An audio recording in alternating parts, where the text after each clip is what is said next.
Hey, hey, hey.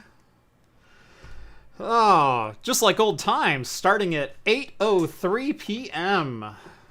Hello, Oh yeah, everyone. Yeah, remember when we used to do this every week yeah. I remember we drive out to your house, and do this, right? 8 o'clock at night. Oh my Yeah. God, we were young. You'd go home about 11, Yeah, go to on a work good night. Thursday Yeah, morning. yeah. Oh, we're a little bit older. I don't know if we're any wiser, but older nonetheless. Welcome to Talking Heads, everyone. Episode 428, your once week live show for the latest in beer and tech news. I'm Jeff. I'm Rett. Welcome to the show, everyone. Thank you all so much for joining on this Wednesday night or in podcast form over on Spotify or wherever your podcast is found. Your favorite podcast is found. If you've never seen the show before, we talk beer, tech, games, latest in science, home lab, might be a little moon talk tonight, Oh yeah. as that's been going on for a while, and I'm excited. I haven't been this excited about space exploration in a really long time, and maybe we'll talk about that a little bit more as we go along too. Yeah. It's going to be a great show. If you like the content you see here on the channel, want to help support us in what we do, join the Patreon, patreon.com/craftcomputing. Link is down in the video description. That'll get you exclusive access to my Discord server. The Patreon serves as a moat to keep all the trolls out. But that results in a fantastic community and a really awesome dedicated community that hangs out there throughout the week. Jump on in, get connected, and keep this conversation going. Other than that, we've got craftcomputing.store. On the subject of craftcomputing.store, I might be shutting the store down for a couple of months to kind of like sell out the rest of my inventory and then revamp like all the stock. It's been a lot. I've been running the same designs for like over 2 years now. I think it's time for like a complete top to bottom redesign. I talked about doing this like back in December, and now it's April.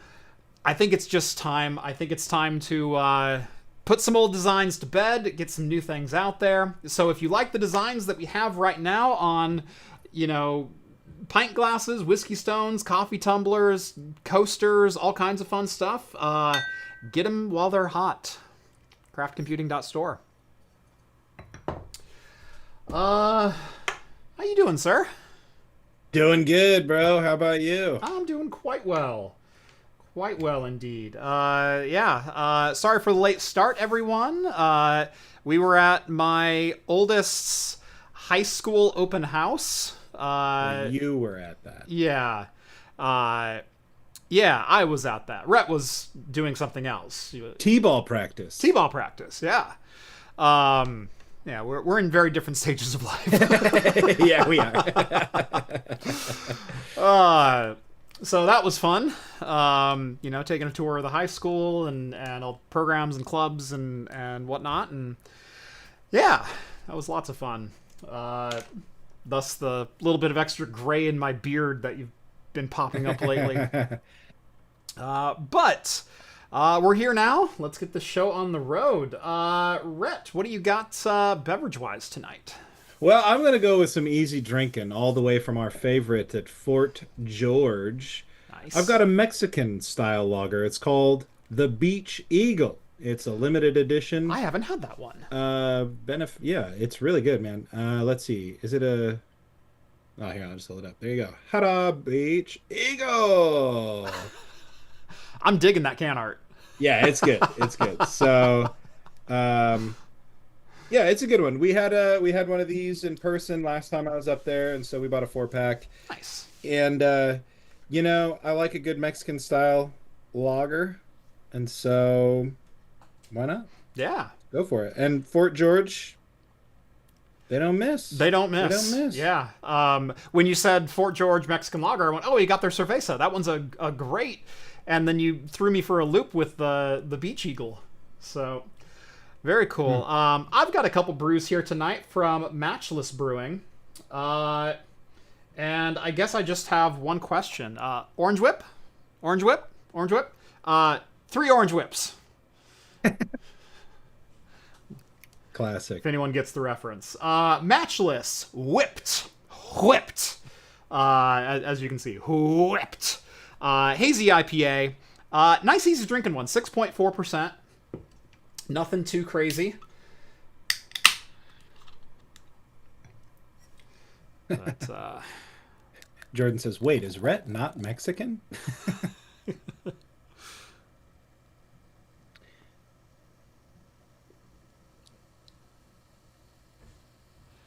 you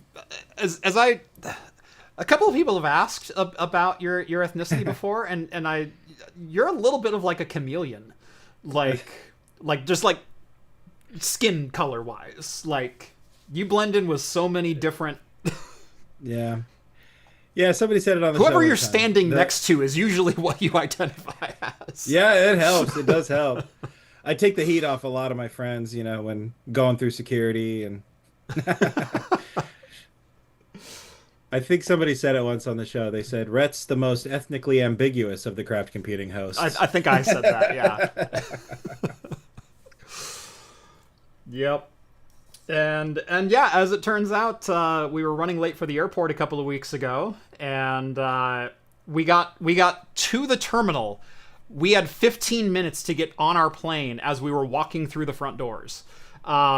Yeah, this was great. Luckily, we had TSA pre-check, and so we ran right through. We got to the front of the line, and I went, watch them screen you. Sure enough, Rett walks through the metal detector. Oh, sorry, sir, automatic flagging. Random. This is totally random. My favorite is it beeps, and like I'm literally like in like stretchy shorts and like a t-shirt. Yeah, and they're like, "You got a belt on?" Or like, I'm like. I don't even have belt loops, my friend. Yeah, seriously. And he goes, "Oh yeah, no, it just means you've been selected for screening." I'm like, okay. Yeah, how random is it? I was laughing so hard. I don't think it detects metal. I think it detects melanin.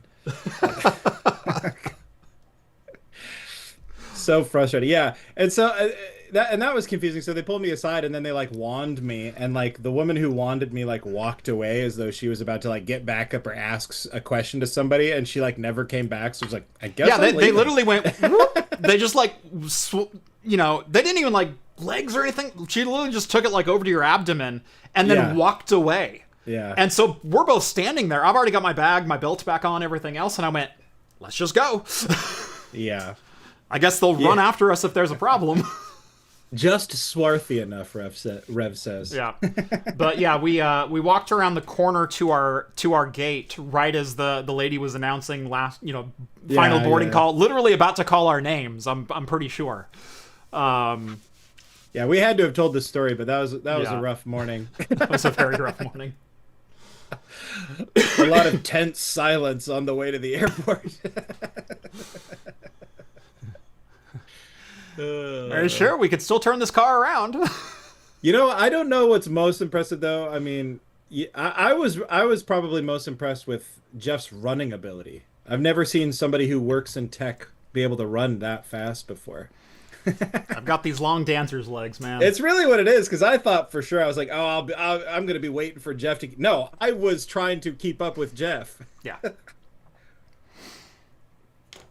Kind of funny. Yep. No, we made it. When I want to be, I can be very quick. It's just I usually don't want to be. It was a really warm flight, too, after that. It's like, where's that air? Mm-hmm. Come on. My vent was broken. Mine did not blow air the entire flight. Yeah. I was miserable. Mine wasn't really blowing either. Jeff is a gazelle? Yes. Yeah. Anyway. I love Matchless for a lot of their beer descriptions. Because, a lot of beers will give, like, the grain, the hops, and like, oh, what can you expect out of this distinguished beverage you're about to partake? These ones are always funny. Because it's hops. Amarillo, Citra, and Comet hops. Pilsner, flaked wheat, lactose, and vanilla for the grain. And then descriptors. Oranges and Cool Whip. It's literally like spelled out like that. Like it's great. Nice. Yeah. And then the second one I have also does that. I'm not going to spoil that one because that one's even funnier. Vince chimes in with a $20 super chat. Thank you, Vince. HTTP error 428. Precondition required. Must contain less melanin. Yep. Yeah, Rett, your pre-check failed. Yeah. Must contain less melanin. Yep, it happens to the best of us. Mm-hmm. Literally. Literally the best. Well, where should we start in the news tonight? We've got Qualcomm and ASUS pulling a little bit of a switcheroo. We've got some Intel B70 news. We've got the floor falling out from consumer electronics and tech, one piece at a time. This time it's Sony with something I never thought I would read in a headline before. And we've got moon talk. We've got some hot moon talk. Get your hot moon talk here. Yeah. Well, we weren't quite going to the moon in the 20s, but I guess it was closer to the 20s than it is modern day last time we were at the moon, so actually almost equidistant. Yeah, that's right, because 1972. Yeah, 72 was the last mission, yeah. Wow. Imagine that. That's kind of a bizarre fact. I don't really like that one. Yeah. I was thinking... my birthday's in March, and so, you know, around your birthday time, you're like, all right, well, how old am I now? Let's reevaluate. Let's, you know, whatever else. And I started thinking about a number of different things as a kid born in the 80s. And I went, why was I so enthused about, like, space travel and moon and exploration and you know, science, technology, and things like that? And obviously, Star Trek being on TV when I was a kid, and, you know, being super into Star Wars and any science fiction I can get a hold of. But also, like, space exploration was still huge when I was a kid. Shuttle program. Yeah. Shuttle program was, like, in its heyday in the late 80s, early 90s. And, you know, obviously there have been the mishaps through the years. There was Challenger in Columbia and whatnot, but yeah, Columbia didn't happen until like 2003. Right? Yeah, it was Columbia. Yeah. But I got to thinking about, like, why were we so much more enthused about space back then than we are now? And I got to thinking, well, wait, the initial moon landing was in 69. The last moon mission was in 72.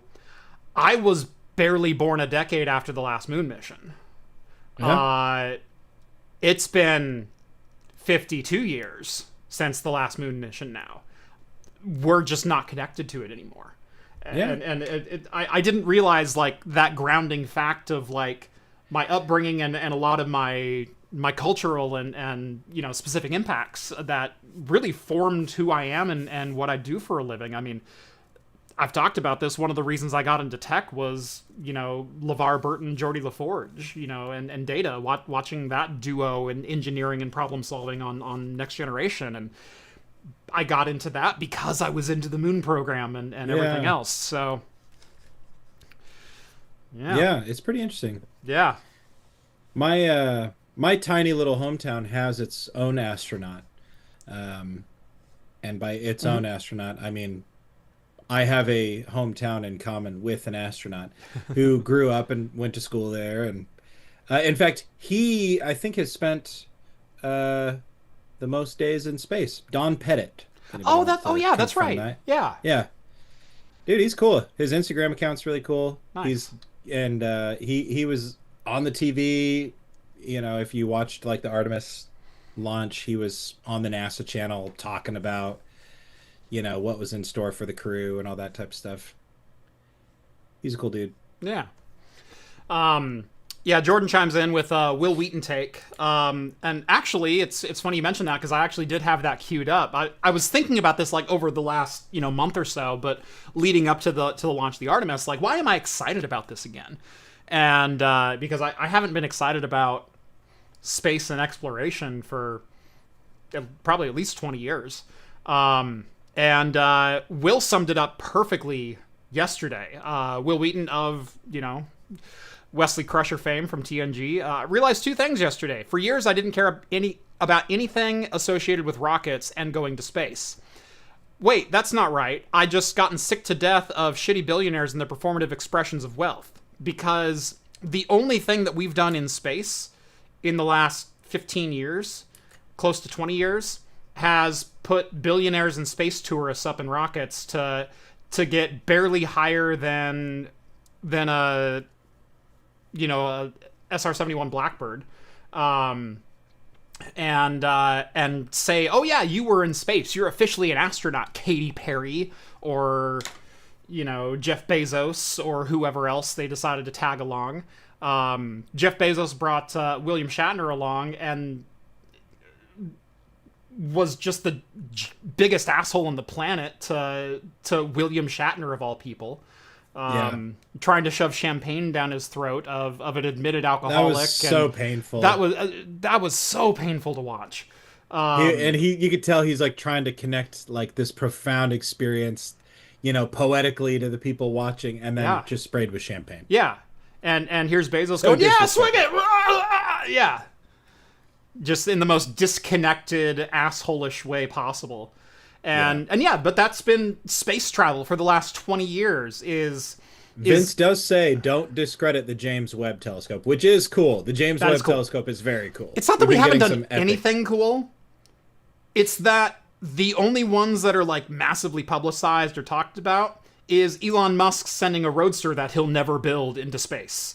And Jeff Bezos sending up Katy Perry and William Shatner and treating them like crap.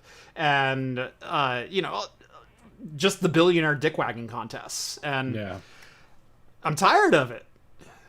It's really cool to see genuine astronauts in exploration and people geeking out about science again. One of my favorite things that I saw this from all of this was immediately after Artemis went around the moon, around the dark side of the moon on their whip to get back into the Earth, they were asked. There's 40 minutes of radio silence when you go on the dark side of the moon because there's no satulites that reach that far. No line of sight. You lose line of sight. Thank you, Independence Day. But they get back around and they're like, okay, what did you see? What was cool? And one of the astronauts goes, yeah, we definitely saw 3 different meteorite impacts on the surface of the moon. And the science officers there at Mission Control were geeking out so hard. Yeah. Just like, you saw like and then they're explaining where they saw it at, and they actually saw it on the light side of the moon right as they were cresting around the horizon and regaining communication. So it was like within 5 minutes of regaining communication was when they had seen these impacts. But because it was on the Earth side, they said, we definitely have telescopes that are aimed at the moon right now. We may be able to confirm that in a couple of days. Like after we dig through the images, we got to find where you're talking about on the maps and everything else. But yeah, but just like the sheer raw excitement. Holy crap, you saw a meteor hit the moon while flying around the dark side of the moon in a spaceship further than any person has ever been away from the face of the Earth, which is another record that they set. I'm so freaking happy right now. It's cool. It's really cool. And then to just hear like the level of detail that they were able to like make out on the surface is very cool too. Yeah. It was fun. I knew about the Artemis missions, but I was really taken by surprise, that day when they're like, by the way, we're going to the moon today. And I was like, oh shoot, that's today. Yeah. And it turns out that like one of my friends was actually at the launch. I put some pictures in the Talking Heads Discord channel. She took some cool pictures of the launch there, took a video. Yeah, it was pretty cool and really inspiring to watch. And I remember like it was kind of fun watching the pregame coverage of like the astronauts engaging with people, at the launch site. And giving little lessons and talking to kids, and then like to just go get in a rocket and blast off. Like it was really inspiring watching it. Like I wasn't expecting to like feel many emotions to this thing that I had kind of forgotten about till that morning. Yeah. But I was pretty like overwhelmed with, good feelings, which is something we don't get a lot of. A little rare lately. these days. Yes, right? Like God, it felt good. So I reveled in that for a little bit. Yeah. Someone posted a meme earlier that really spoke to me. And that was seeing people getting excited about like the Artemis launch. Meanwhile, Gen Xers and millennials going, Yeah. Me and my wife kind of looked at each other like, yeah, fingers crossed. yeah. Seeing a few of these, you know. Plus, if you get used to watching SpaceX rockets launch, you know how many of those blow up. So. Yeah. Yeah. No, like, this is probably the most excited I've been for a launch in a very long time. And watching it live and watching people's reactions. Like I said, people like reminiscing about like, oh, right, we used to do this crap 40 years ago. And it was really cool. Why did we stop? Yeah. I mean, hell, we used to do it 25 years ago, and it was really cool. Why did we stop? Yeah. So, I'm glad it's happening, and I'm glad so many really cool individual moments have come out of all this. But yeah, as a kid who was jazzed about space program and you know, obviously being a fan of Star Trek and space travel and everything else, like, oh, I want to be an astronaut when I grow up. And, you know, by the time I hit 9 years old and was colorblind and almost 6 foot, it's like, oh, well, that's not going to happen. So. Sweet. Yeah. Man, super jealous of all the things that those astronauts got to miss this week here on Earth. Yeah. A little jealous. But, you know. Never have I wanted more to be in space. Where it's safe.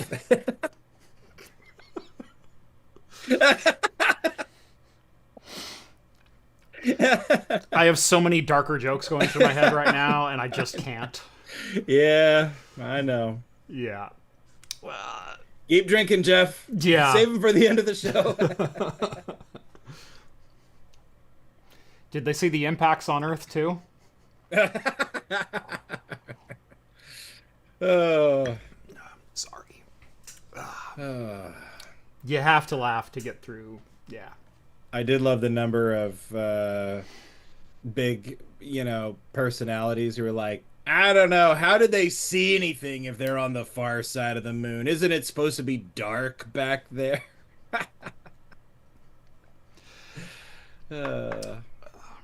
One of my favorite... When you're in tech, you often get asked to come up with a solution to an unsolvable problem. Whether it's theater tech or computer tech or live sound lighting, you know, stage design, whatever else. I've done a whole bunch of different things throughout my life. And one of them was, hey, I know we have this projector. Do you think we could do like a movie during the day when the church is having like this yard sale going on? And I went, no. Well, why? We have this projector and you know, it's just sitting there. I went, okay.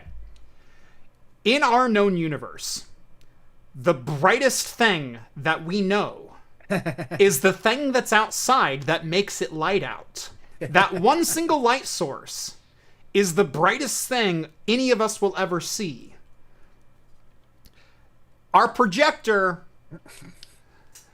is a 200-watt halogen bulb. No, that is not going to work.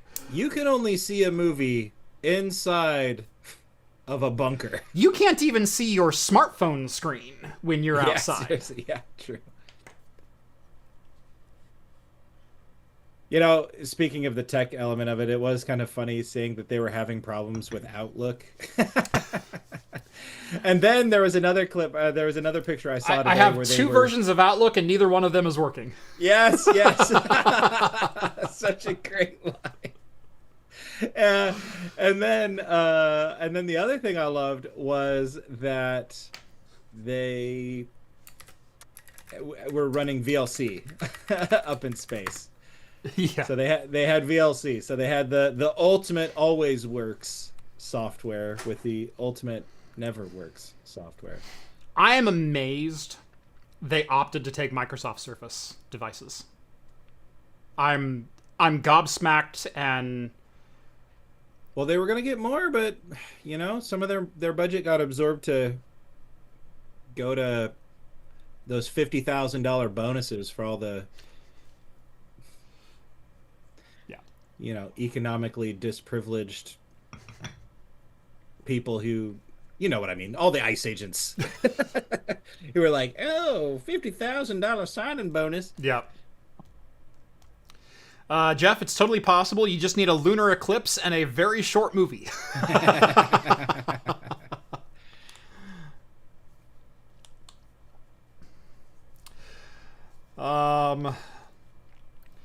You know what? Mr. Maker, I have an X399 question if anyone is game.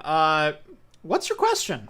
You have me intrigued. What's your Threadripper question? Let me know. But no, I am like a little bit astounded that they opted to go with Microsoft devices as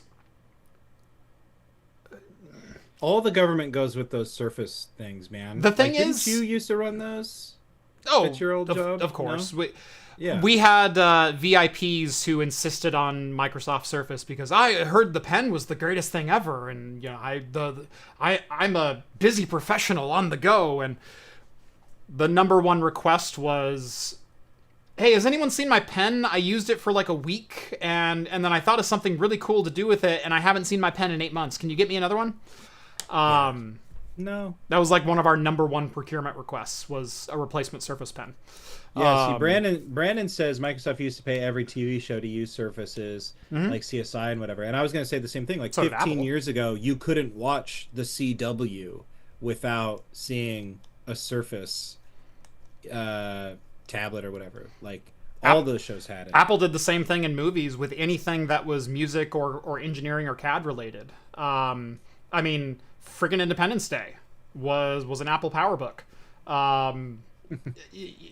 Weird movies like out of left field. What is that Hugh Grant where he's like a music producer or something like that for movies? Like there's like a G4 Cube on his desk the entire time and an iMac in his studio, and there's brand integrations everywhere in like every movie and every form of media.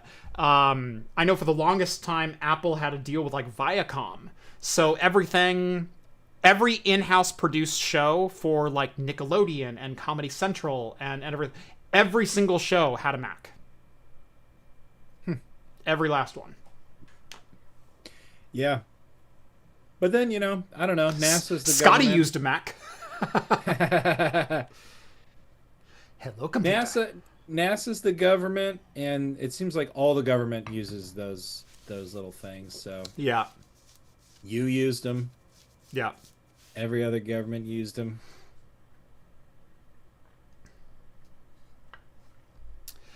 Yep. This is a weird time. It's a weird time. Remember? And then Windows 8 was supposed to be like a touchscreen operating system. Mm-hmm.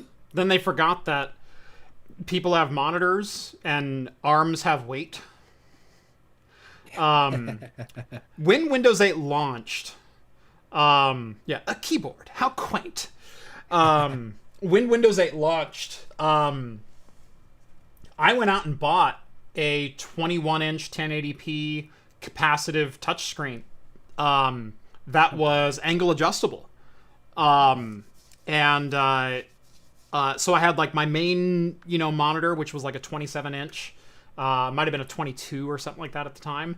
But I bought a second monitor that was mounted to an arm that I could pivot down, not that dissimilar from like a Microsoft Studio today. That I could bend it forward. I could use it as like a touch tablet. That was the biggest waste of money and the biggest pile of crap I've ever tried to daily drive. I bet. Good Lord, that thing That would be sucked. so annoying. We all love Star Trek.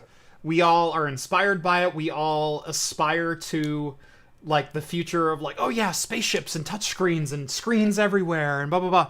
And then you see the extras on the back of the bridge like reaching up and doing like this thing. Do me a favor, everyone who's watching right now, For 10 minutes. for the next 60 seconds, reach out and touch your monitor and hold your arm in that position for the next 60 seconds. See, it would work if you were standing Doesn't even work if you're standing. and the terminal was lower. Oh god, my lower back just seized up thinking about that though. I'm not thinking like counter low. No. I'm thinking like chest height. You're thinking like a sit-stand desk. Yeah. Yeah. The main problem with that is to be accessible to someone between 5'2" and 6'8". The height doesn't exist. It's not the same angle. Well, this is Star Trek we're talking about. Surely they have motorized. No, The Enterprise yes. D didn't. The Enterprise E didn't. That's because we didn't see it in action. That doesn't mean it wasn't there. The Enterprise G didn't. Formerly Titan and Titan Retrofit. The most advanced flagship in Starfleet. Didn't have sit-stand desks. This is accessibility. Yeah. They got wheelchair ramps and they got sit-stand terminals that go up and down. The best we got was repurposing Professor Xavier Cerebrus to use for stellar cartography in Star Trek Generations. Well, we have this set and Patrick Stewart's already here. Yeah, I just think that they were so woke and into accessibility on the Enterprise that there was a lot of features that we didn't see. Yeah. You Is know? the turbo lift wheelchair accessible? Like, are course it there is. like, does it magnetically hold the chair in place? Because turbo lifts not only go up and down, they also it go has side to inertial, side. it has inertial dampeners. Okay. Yeah, that's the same technology that they use to dry dock in space. Okay. That's a no-brainer. I mean, come on. See, even Jordan's on it. Star Trek panels, except the advances. Damn it! See? No. Like, I could understand having, like, displays up there and then your main controls down low. I still am not buying into fully touchscreen, controls. Are you telling me, though, that the most advanced, flagship in Starfleet actually even needs buttons to be pushed? That doesn't even make any sense. I mean, by that point, it should be agentic AI, right? Like, that worked out so well in Picard Season 3. Computer, engage warp 9. I mean, that was literally the plot of Picard Season 3, was agentic AI and automated fleet control. Oh, God. Right? I never finished Picard Season 3. Oh, so. you didn't? No. Oh. I finished Season 2, and then I caught the highlights from you when it was on. Season 3 is worth a watch. Yeah, I'll get to it. for If sure. nothing more than for nostalgia's sake, Season 3 is worth a watch. Yeah. Neuralinks for everyone. Yeah, exactly. That was my thought. I'm like, why are they pushing buttons, man? And in fact, why do they have people walking around? They should just Neuralink everybody, put them into pods. Everybody could get some really cool cybernetic enhancements. And since we know that like aerodynamics don't matter in space, we could just shape all of our ships like a cube. Yeah. And everybody could just be linked together. Yes, the best of every race working together. Maybe an advanced form of communication more than speech. Maybe like link them together like telepathically, neurologically. You get it. Yeah. You get it. Yeah. And everybody can work towards the betterment and advancement of their ship, and also and anything that we find along the way can be integrated into our technology and biological pool and their distinctiveness can be added to our own perfection.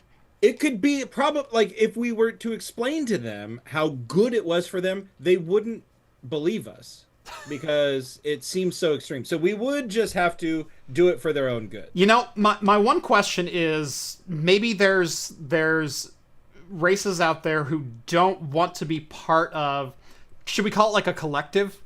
Yeah, that's a good idea. Yeah, I like that. maybe there's those out. What do we do about them? Like, Yeah, we how do we forcibly assimilate force them. how do we force a Neuralink into everyone for their betterment? I mean, Yeah, it's not how hard. else are We they just- going to achieve perfection? Yeah, because if we don't force it on them, then we're actually kind of doing like a net harm. Right. Yeah. So yeah, naturally, I think that we should forcibly assimilate them, and if they won't come Like the peacefully, Pilgrims we'll- landing on Plymouth Rock, if we don't tell them the good news, how will they go about living their lives? Like, That's true. That's a really good point. You know, one of my favorite. I'm This sorry is I so- keep going dark with it. I really am. You know, it's really like we have this whole mythology about Plymouth Rock and the Mayflower and everything, and you know, there was the primary contact with indigenous America, and you know, he was Squanto, and you know, you would think to yourself like, oh man, like it must have been really difficult to establish communication with this guy and with his people and to get the help that we need. No, literally his first question to them when they got off the Mayflower was, hey, got any beer? In English. Which, you know, you got to admire. To be fair, that'd be my first question too. He saw them coming and he was like, yeah, these guys got the goods. Yeah. But I just love the mythology of like this like first contact, and it's like actually first contact happened a long time ago and this guy speaks your language.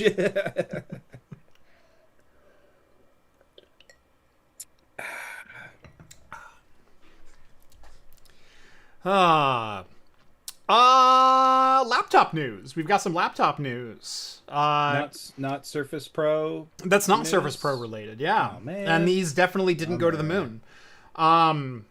So Qualcomm has been really, really vocal about price, performance, efficiency about their upcoming Snapdragon X2 PCs.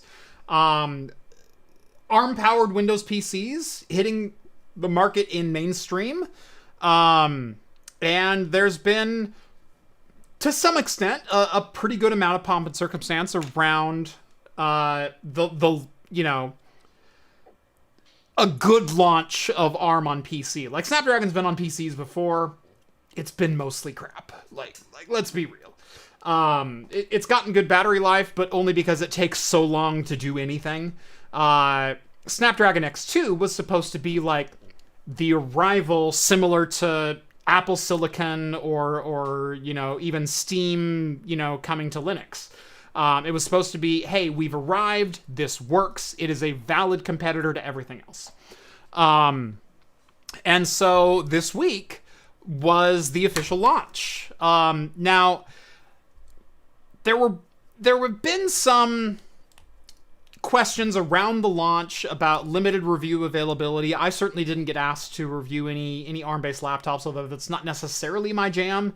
But the only laptops going out for review seem to be from one manufacturer, and that's ASUS. And so the reviews went live on April 7th, which was yesterday. And I'll just, here's the videocards.com review, or brief look at the laptops and availability. Qualcomm Snapdragon X2 laptop rollout has reached retail. Best Buy has ZenBook A16 with Snapdragon X2 Elite Extreme for $16.99. HP's OmniBook Ultra 14, and blah, blah, blah. They give the basic specs. They go through, you know, kind of the performance claims and battery life claims and things like that, and say, yeah, it could be really game-changing in the PC space for those looking for efficiency and top, you know, breakneck speed performance. 48 gigs of memory for $16.99, like that's kind of unheard of, especially this day and age, for that much memory in a laptop. Like you're probably looking $3,000 on the x86 equivalent side. So that review and all the other reviews around ASUS's laptops go live. Well, wake up this morning and the news has changed a little bit. ASUS, 6 hours after the review embargo lifts, all of the prices change. There were emails that went out, as well as all of the retail listings have now changed. And Hardware Canucks on Twitter, this is bad for our Snapdragon X2E conclusion. Best Buy and ASUS issued the wrong prices. They're going up and by a lot. ZenBook A16 from $1,600 to $1,700. All right, not that bad. ZenBook A14, $1,150 to $1,350, $200 increase. That's 18%. ZenBook S16, $1,600 to $1,900. ZenBook S14, $1,900 to $2,000. ZenBook 14, $1,000 to $1,350, a 35% price hike. 6 hours after the review embargoes go live. Yo. Ooh. Yeah, see, Tanmei's got my question. Bait and switch? Is it... Like, everything lately online seems like just classic market manipulation. You know, let's say the right thing to make the ticker go up and then just switch the rug at the 0 hour. And I mean, is that what's happening, or is this like a genuine... This feels like a rug pull. This feels like a, let's get the hype out there. Let's get the reviews posted. Because we've talked about this before.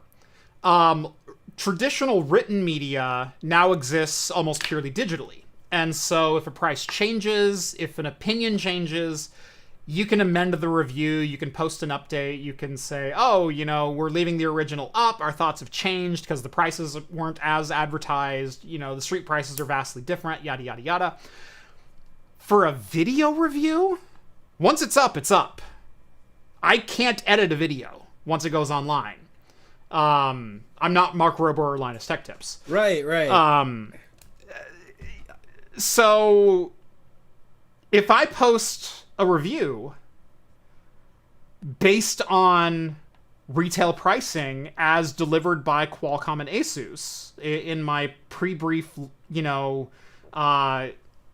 orientation, look at the laptop, that kind of thing. Like, for large launches like this, there's often, if not an event, multiple webinars, multiple, like, hey, here's the performance you can expect. Here's some things that we know that aren't quite right. Here's the pricing that it's going to be announced at. Does anyone have any questions? Like, there are lines of communication open with the manufacturers, original publishers, all kinds of different outlets of, let's make sure the right story gets out there. Let's make sure the right evaluations get out there. And I'm not talking of like corporate speak, like let's make sure the reviewers are in line and delivering the right message. With the synergistic... Right. Yeah. I'm talking like making sure reviewers have all the appropriate information to make their judgments.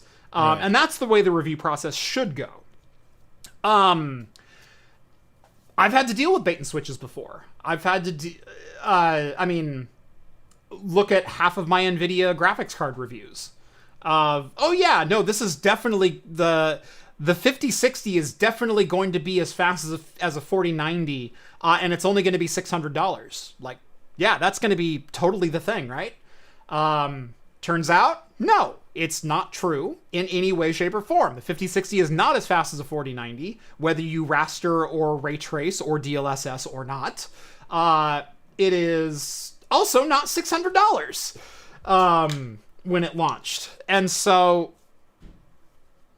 when you're a reviewer, you have to take what the manufacturer is telling you with your own two eyes also looking in any other direction they can. You need to be rooted in reality. And so when a manufacturer tells me something like, oh yeah, no, we're definitely going to launch at an MSRP of $599, and you talk to a retail partner and they go, yeah, there's no way that's going to happen. Like, we're going to have to price this at $749 just to break even on what, you know, shipping and tariffs and taxes and everything else. Right. You go, oh, okay, so street price is going to be significantly higher. And you include that in a review. And you go on historical basis of like, yeah, graphics cards haven't shipped for MSRP in half a decade now. So Yeah, that $1,000 launch price of an RTX 5080, yeah, it's probably going to be $1,300 or more. And you base your review around that. However, with a brand new product with no track record from established partners, you usually take them at their word. And so this feels like a bait and switch. This feels like a rug pull. This feels like all of the worst things from the corporate world trying to get a positive message and a positive spin based in line with their marketing messaging, only to switch it at literally the 14th hour after the reviews go live. But now all the reviews are out there, and so yeah. Is it possible? And I haven't seen any of the other. Sorry, I'm reading the chat at the same time. I haven't seen any of the reviews as they've come out. But is it possible that like this was something that was obvious from the get-go? Like you were saying, like, wow, that's kind of an unheard of price. Is this something that like everybody should have picked up on and been like, no, I don't think so. In this case, like, I'm not necessarily like completely in tune to like the ARM laptop review circuit. Like, I have friends who are, though. Snapdragon laptops have existed for at least the last 5 years and have sold for the prices that they said they were going to sell for. Certainly not 35% price hikes. Like, yeah, I've seen, retail markups of like, a promised MSRP suggested retail price of $1,100 and it hits the store and it's, $1,160. Or, yeah, cool, whatever. But 35%, there's no explaining that away. Yeah. $1,000 to $1,350, $1,150 to $1,350. That's not a rounding error. That's not an oopsie tariffs. That's not an oopsie shipping was a little bit more expensive. That's we flat out lied. And I guess I don't mean that it's like, oh, we flat out, because I guess that kind of that's sort of almost implied in my question, but like, I don't know. No. This feels dishonest from the start. Yeah. To answer your bigger question. Because what is a reviewer supposed to do? Are they supposed to say, "Wow, they're lying about this price"? That doesn't make why would you do that? Honestly, kind of yes. If you have, that's what you have to say now, right? Right. But when you're getting this, yeah, is that even an option that you like? Let's say you had your hands on this. Would you look at this and be like, "Yeah, don't buy this. This seems like it's too good to be true," or whatever?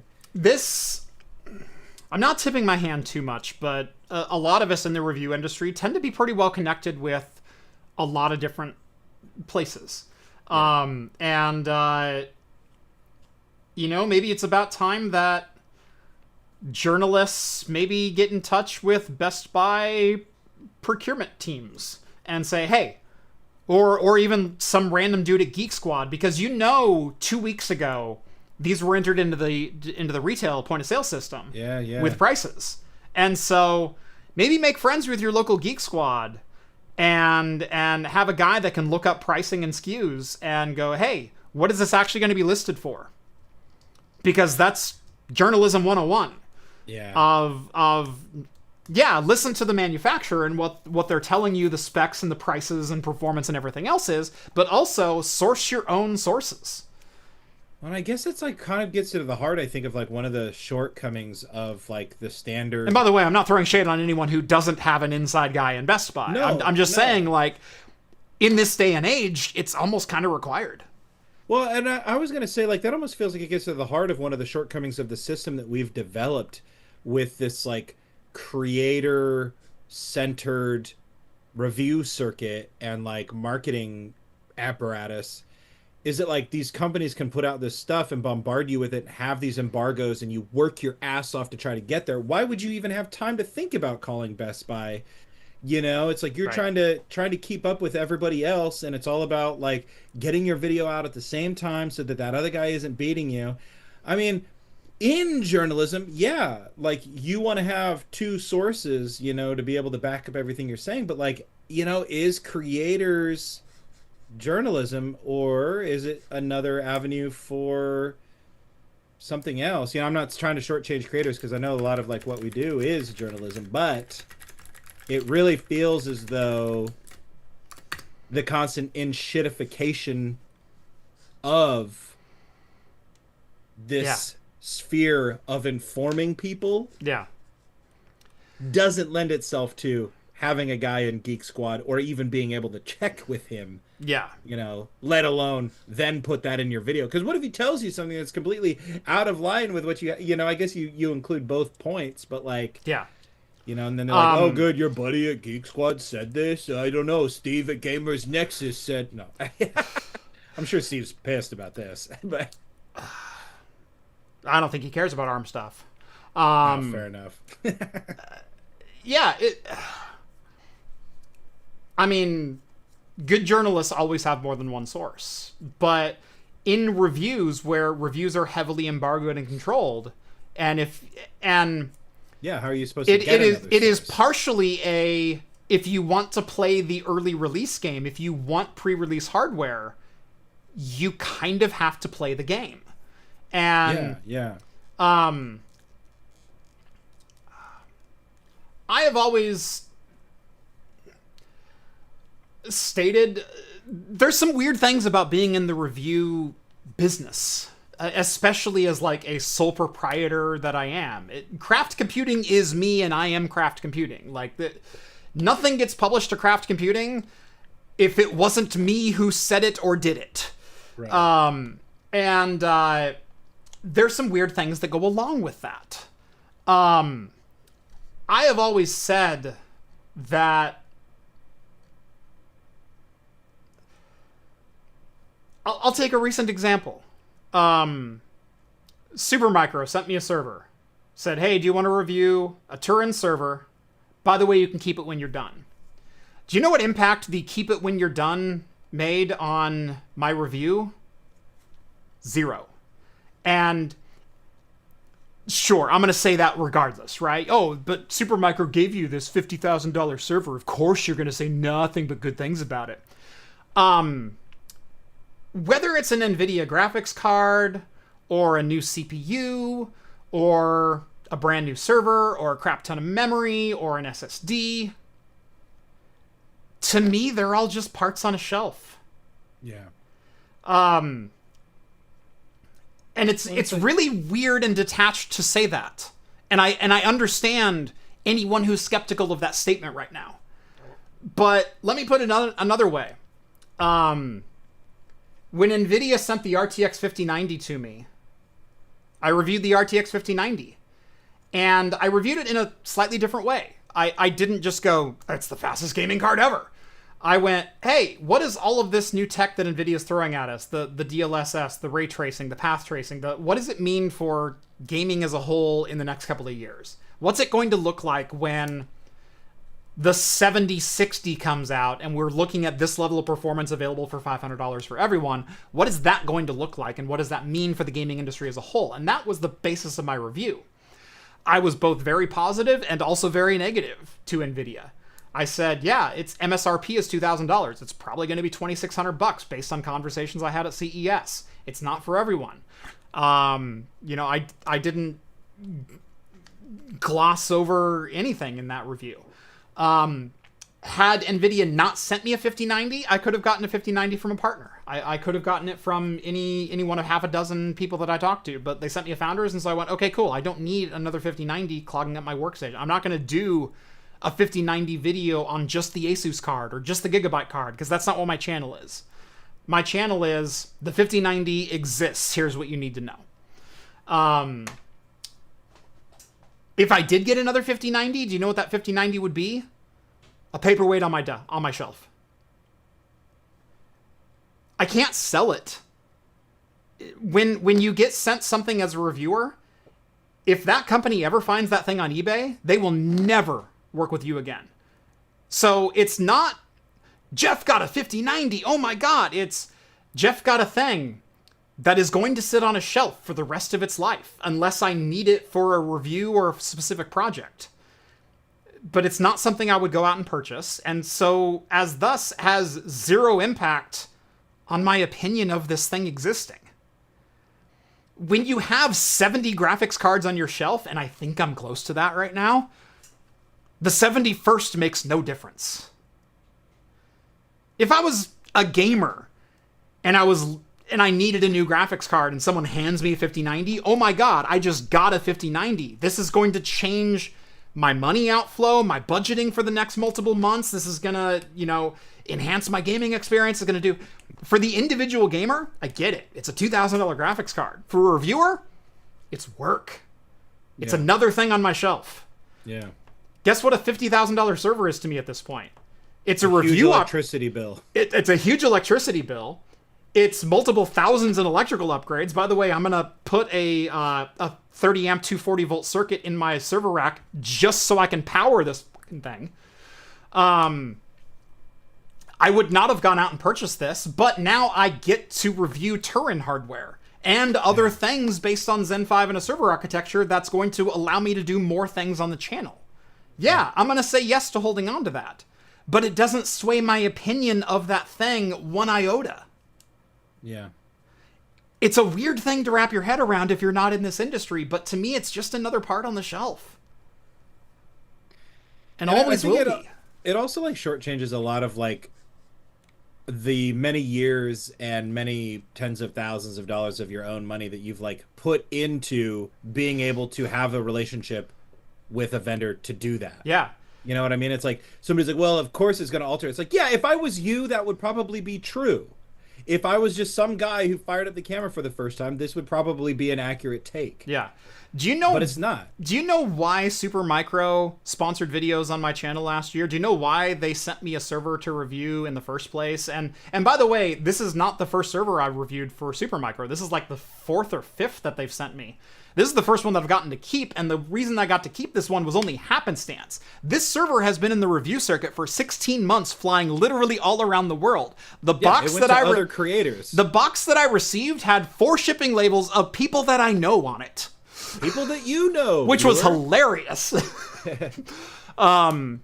And so the only reason I got to keep this server was Supermicro budgeted this server to go out to so many creators, and then at the end of its life, it goes, hey, whoever's the last one on your list, it just stays there. Secondly, I also can't sell this server or anything else. It's monetarily worth 0 to me. It has been cashed out by Supermicro. It has gotten its entire lifespan's worth of work done in the last 16 months. And now... yeah, I get to do things with it. That's cool. Guess what? My channel would have survived with or without it. Yeah, you would be doing the same thing. Right. It's cool. It's a boon. It's great that you're in this position. But yeah, let's not act as though it's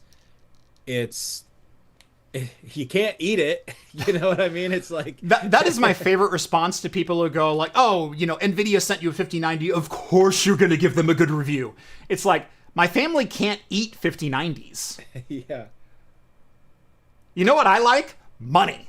You know what I didn't get for this review? Money. And yes, there is a distinguished difference between receiving hardware in exchange for a review and receiving money in exchange for promotion.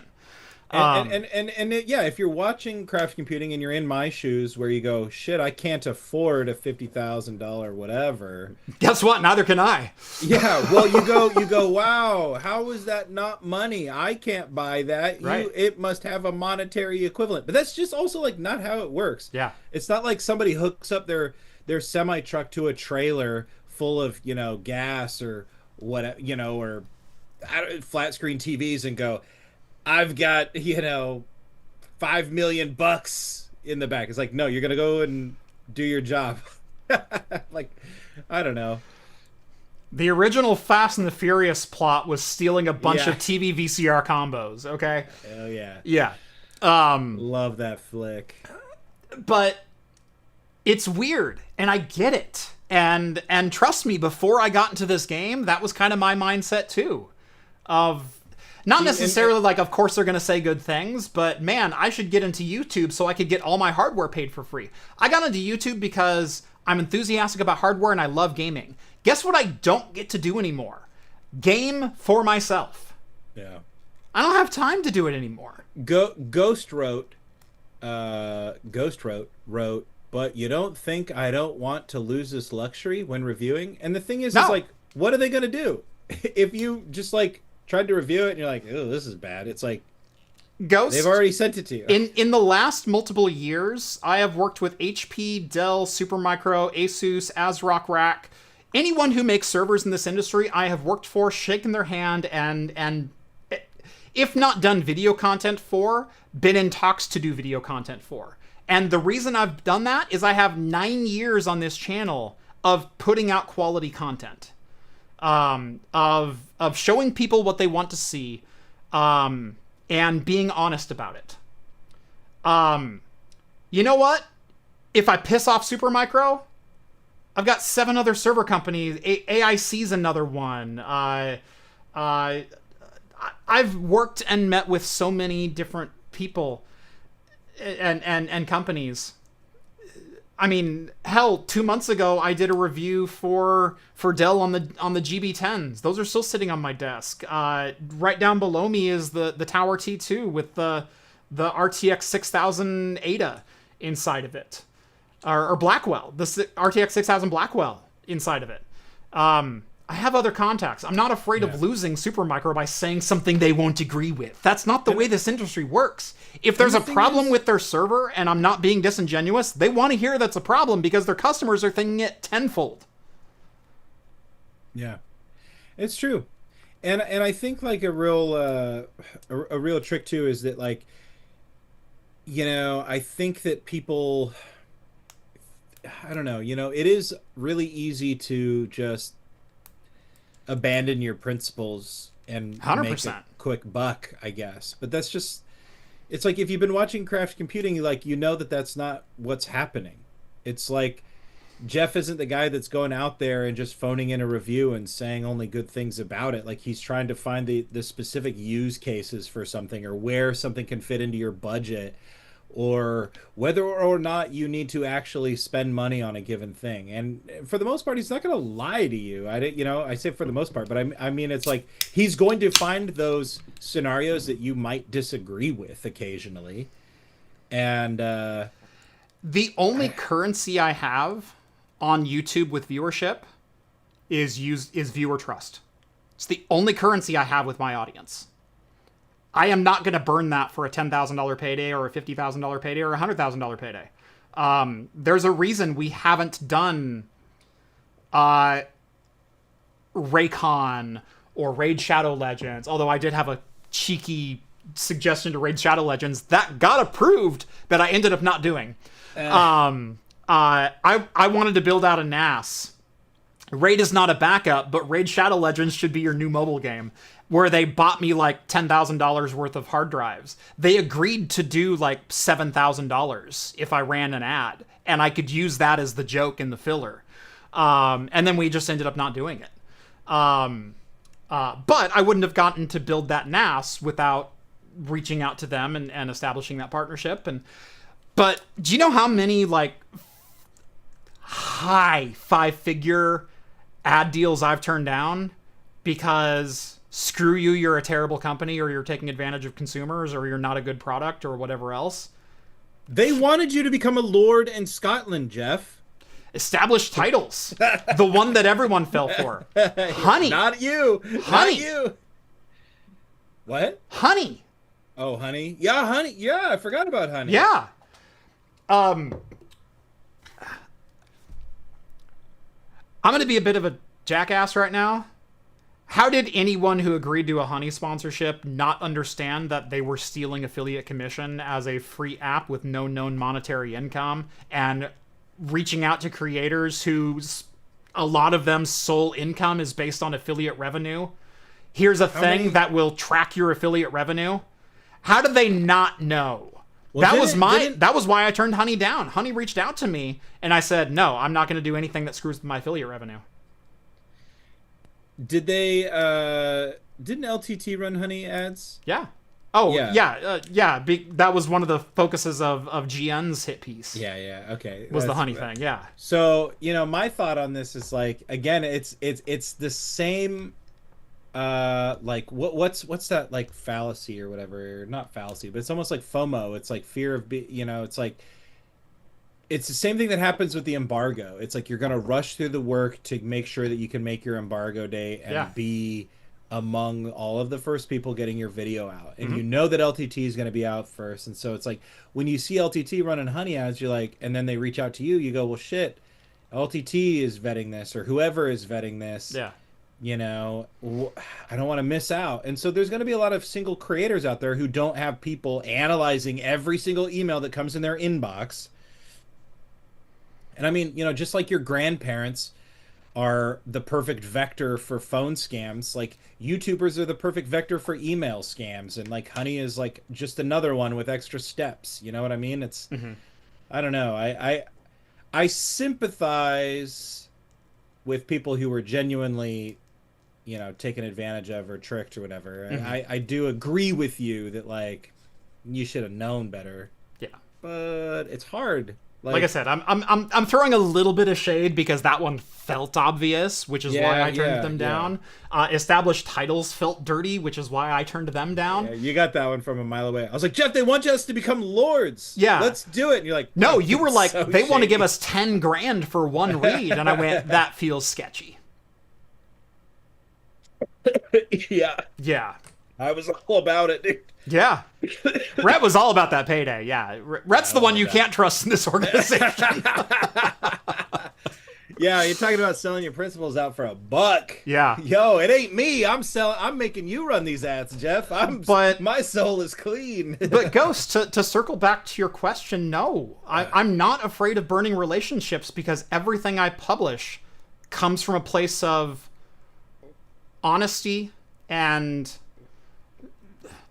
integrity, trust, you know what? Yeah. No, I've been doing content for 9 years, and do you know the reason I don't do clickbait titles is because I don't treat any video as black and white.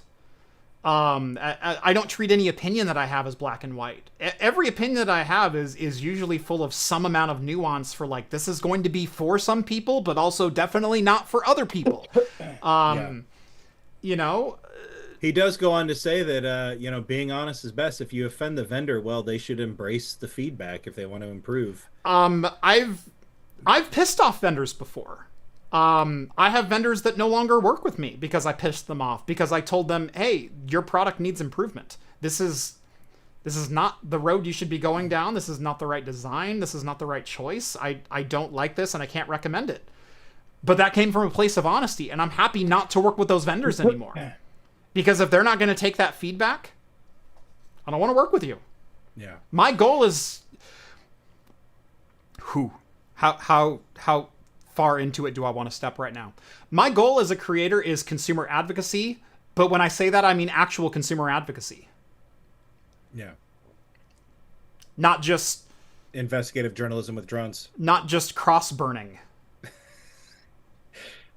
I spent $40,000 of my own money to hire a drone operator. Yeah, did we even have a drone shot going over the Supermicro headquarters? Like, that just feels like a wasted opportunity. Nah, we're weak. Yeah. Yeah, but... I spent $20 of my own money to chuck my smartphone over the top of Supermicro. Collect this footage. And the other thing is, even when... we get to keep this after the review. As I mentioned, selling anything you get as a reviewer, big no-no. Unless you get company approval or it's been like multiple years. Yeah. Because a lot of times, the companies that sent the hardware, not necessarily like gaming handhelds or things under a couple $100 or whatever else, but... reviewer kits, high-end motherboards, certainly full system servers, and things like that. Those often remain under the umbrella of the company that sent them.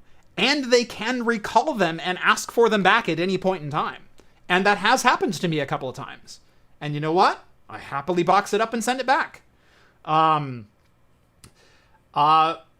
That happened, I think, most recently with a handheld. I think it was Ioneo. They had sent... was it Ioneo? I think it might have been Ioneo. Probably. They sent a lot.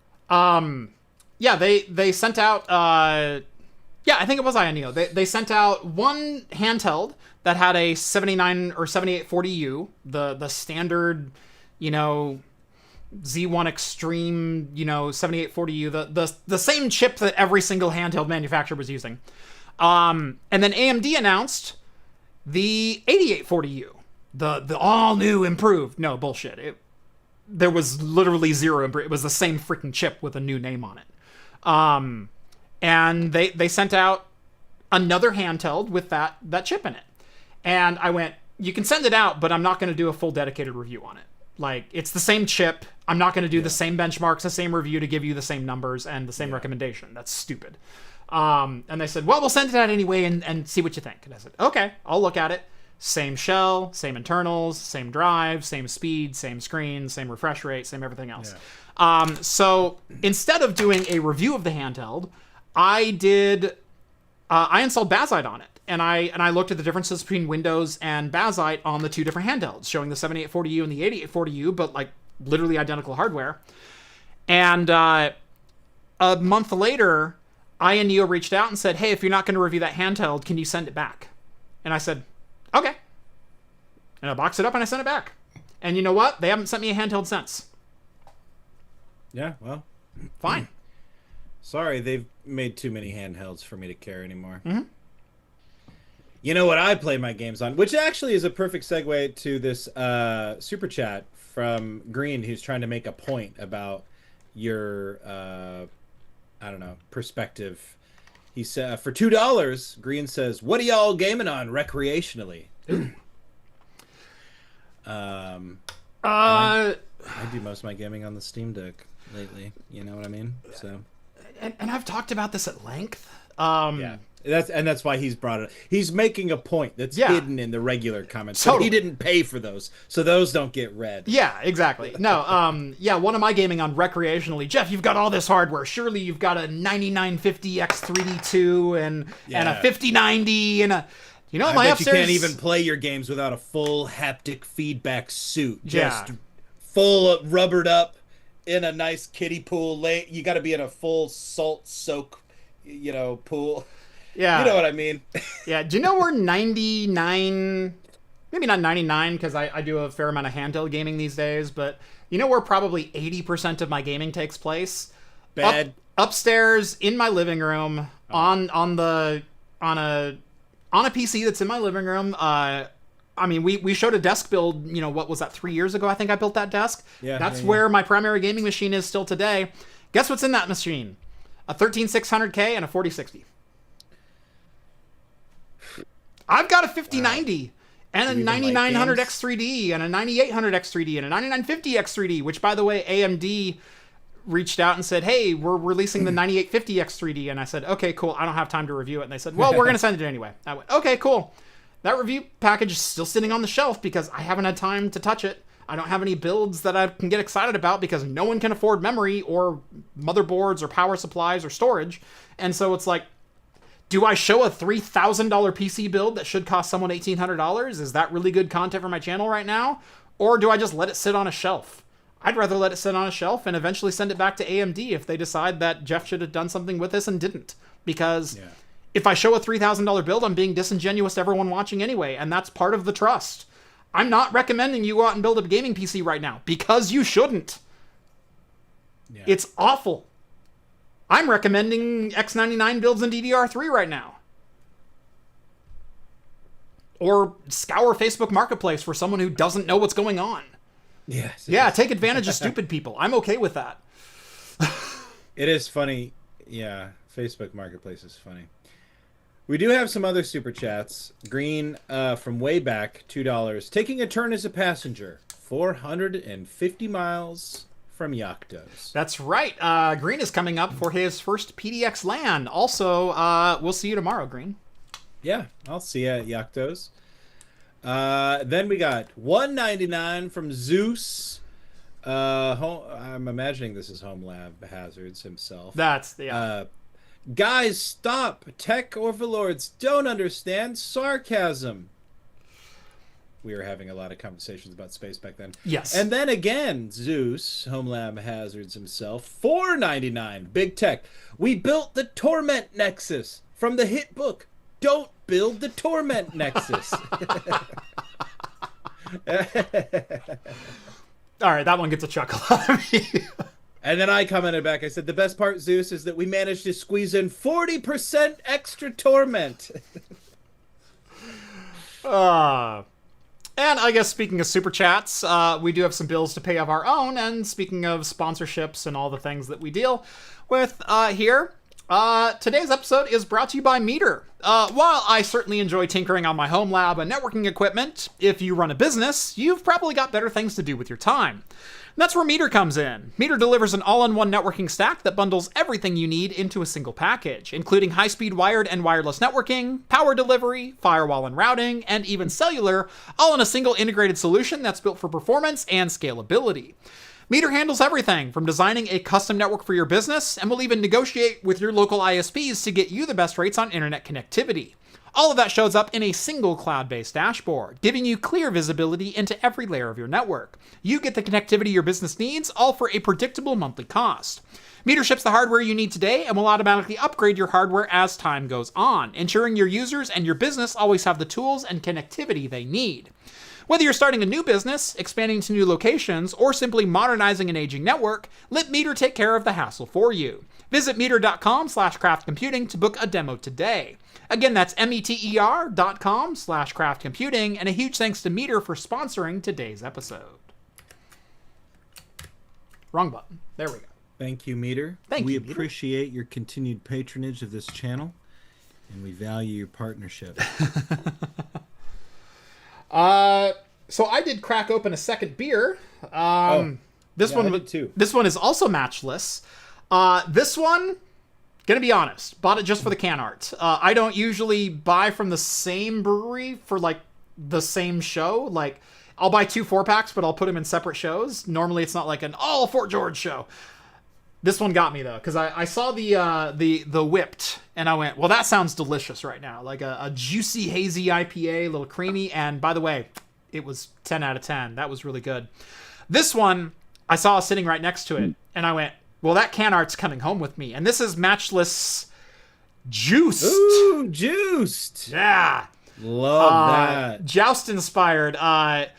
They're riding ostriches and they're hops for heads. It's great. This can art is freaking fire. And I teased a little bit earlier that the descriptions are really awesome in this. Descriptors: juicy citrus ostrich duel. Juicy citrus ostrich duel is the tasting notes. 100% in this one. I also opened a second beer. And let's see if we can get that. Oh, there you go. This is another Fort George. Fort George, baby. The City of Dreams. Yes, Hazy okay. IPA, 5.5%. Damn, dude. This beer is so good. City of Dreams is peak hazy IPA from Fort George. So nice. It's so good. It's so juicy. Oh, yeah. Look at my cup. I forgot to hold this up. Oh, Cape Disappointment State Park. Wow, look at you. That's Washington there for you on the other side of the Columbia River Basin? Delta? I don't know. Anyway, it's across from Astoria, which is why I have so much Fort George beer. Jack Sparrow sends a $5 super chat that I think is really funny. He says, Sam Altman is all in on Rocco's Basilisk. Do you know what Rocco's Basilisk is, Jeff? I'm not immediately familiar. Hold on. Rocco's Basilisk is this like really stupid thought experiment where, and maybe I have this wrong and Jack Sparrow can correct me, but it's like this stupid thought experiment about AI. Okay. Where you assume that there is like an AI super god in the future who is going to be aware and able to take accounting of like everybody's action in aiding the AI super god into existence or impeding the AI super god into existence. And so like you want to be on the good list, not the naughty list. Yeah. Yeah, this is the root of the phrase, I for one welcome our future robot overlords. Yes, exactly. Yeah, okay. I know I've heard it before, but I wasn't familiar with like the exact hypothesis or statement. But It's the dumbest I am aware. thing. Okay. Yeah, it's the dumbest thing that you've ever heard. And all of these like AI super tech guys are like all in about this. Like, it's like almost like effective altruism, where they're trying to do the best good, the most good they can possibly do. And part of this assumes the fact that like AI is going to achieve like omnipotent status, omnipotent hyperconsciousness, and that like you want to be on the good side of the omnipotent super consciousness, not the bad side, which is it like sees you when you're sleeping. Yeah. Which is like so embarrassing. Like, oh god. Jordan says, "You're just talking about being Borg again." Oh my god, we are. But guys, what if we just like all connected our consciousness together? We could think of like the most incredible inventions of all time. We could hyperfixate on making the best solution possible. Like you said, there's no aerodynamics in space, and so what's more efficient than a super cube? I would argue a super hexagon. Nah, bro. That because I'm a tough guy, I prefer a super octagon. You know what I'm saying? You know what I mean, bro? Super octagon. Well, Rhett, you just got on Rocco's naughty list. I hope I am. I hope I'm on Rocco's naughty list. Not willing to. I was hoping Rhett would get my otherwise. reference, but super hexagon. I didn't get your reference. Super hexagons again. Oh, again. Well, clearly you haven't watched the Manosphere documentary on Netflix, or you would have gotten my octagon reference. No, just kidding. There's no octagons in that documentary. Yeah, I thought that was an yeah, like MMA. Or MMA, whatever. yeah. Yeah, I was going for like the Joe Rogan Manosphere Okay, thing. yeah, Like, yeah. Hey, The octagon is like, clearly actually superior. More tough. Yeah. It's like where you go to like beat up other dudes for money. You gotta work. You know what I'm saying? You gotta work. Don't pay your taxes on your first million. Gotta work. That's my Andrew Tate impression. It's not very good. Not nearly enough misogyny in there. Yeah, I was building up to it, but I decided to stop. Yeah, I need a few more beers before I get there. I don't know. I hear sleeping with women these days is like just really gay. Like there's nothing absolutely worse that you can do for your masculinity than sleeping with beautiful women. 100%. Yeah. Don't fall for that trap. I love the old Family Guy joke with Stewie and Brian. Like, why do you have to get married to a woman? Why can't you just like live with your buddies, live with your guys, your friends, your pal? Oh, that's what being gay. Oh yeah, I could totally do that. Such a great bit. The Intel B70 has launched and is in people's hands. I don't have one.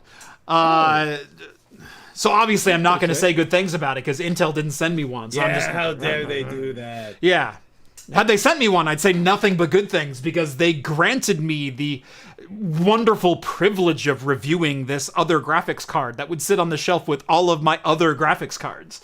I'm kidding. I would love to take a look at a B70. But the B70 has officially launched. And Wendell doing Wendell things, which I absolutely love Wendell for, he decided to run it through both LLM and gaming benchmarks. Thank you, Wendell, for doing Wendell things. And the shocking thing is, not only is it a pretty decent value if you want to buy 4 of them and stack them into a single PC for a combined 128 gigabytes of video memory, it's pretty efficient at running LLMs and actually a pretty solid competitor to a DGX Spark, especially as they continue to hike in price upwards of like $5,200 right now. You can get these cards for $1,000 a piece. Yeah, why not run 4 of those instead of a DGX Spark? Like, kind of makes sense. But that's not really what I care about right now. What I care about right now is how good the B70 is at gaming, because for the last year, we've been hearing nothing but Battle Mage or Intel Graphics is canceled, or we're going to release Battle Mage, but it's only going to be for mobile, or okay, we decided we're going to release a couple of Battle Mage cards, but only for Enterprise. Okay, well, we decided we're going to release a couple Battle Mage cards also for consumers. We're going to call them the B580, and I don't know if there's a lower tier one yet. But, that's all we're going to do. Big Battle Mage just didn't quite meet our expectations, and Celestial's so close. We're just going to wait until 3rd generation Intel. You know what? We're going to go ahead and release the Enterprise version of Battle Mage anyway, which is the big chip, the G31 chip, the big die.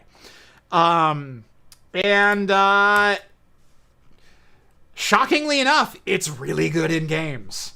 Here's Cyberpunk 2077 Phantom Liberty, full 35-40% out in front, average frame rate 126 versus 88. The 1% low is higher than the average of the B60.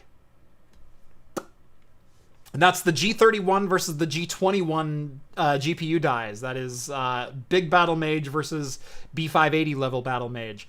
And again, at 1440p, 83 versus 58 FPS on average. Again, 1% low, 66 versus 58 average for the B60. Shadow of the Tomb Raider, 204 versus 140.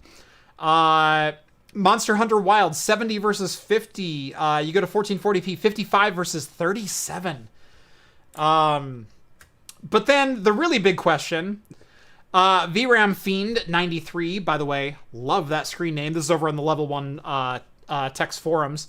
What can it do virtualization-wise? How many VFs can it do? Yakto, are you in chat tonight? Yakto, how many He's VFs? in chat. He's right there. Yakto, how many VFs can the B70 do, my friend? You didn't read his comment, Jeff? No. Oh, you just want to give him the credit. Okay. I'm giving him the credit for having hands on the B70 that I haven't had yet, that I will hopefully have after this weekend when I pick up a B70 from Yakto. Don't beat me to the punchline. Gosh. There's no beating anybody to the punchline. I just had to scroll a really long time. It's right there, Jeff. Come on. 7. There's more performance with the ASRock B70 than Intel's reference design B70. Wait, assign or actually working? Because then the answer is 0. And there's the answer I was looking for. Yes, SRIOV is officially enabled on the B70. A working driver set is not. I guess the drivers are, in the most technical term possible, seeing as how it's 9:30 p.m. on the West Coast and it's already Thursday, I think you get one swear on Thursday on the East Coast. So the drivers are working fuck all when it comes to virtualization and SRIOV. The more Intel has progressed from Alchemist to Battle Mage, the worse the drivers have gotten, especially in the realm of SRIOV and especially in the realm of virtualization and like rasterization drivers. I've been hoping to run these little guys through their paces over the last couple of weeks, and but to run these through their paces fully, I need the Supermicro Turin server installed, which means I needed to buy rails and install new electrical, which will hopefully happen next week. But then I've got some Flex 140s that I'm going to install into the Supermicro, and I'm going to run these. And we'll see where the drivers exist for Alchemist on what is basically an A380 times 2. There's 2 GPU dies, but this is just A380. I also want to try the B70, but apparently those drivers suck.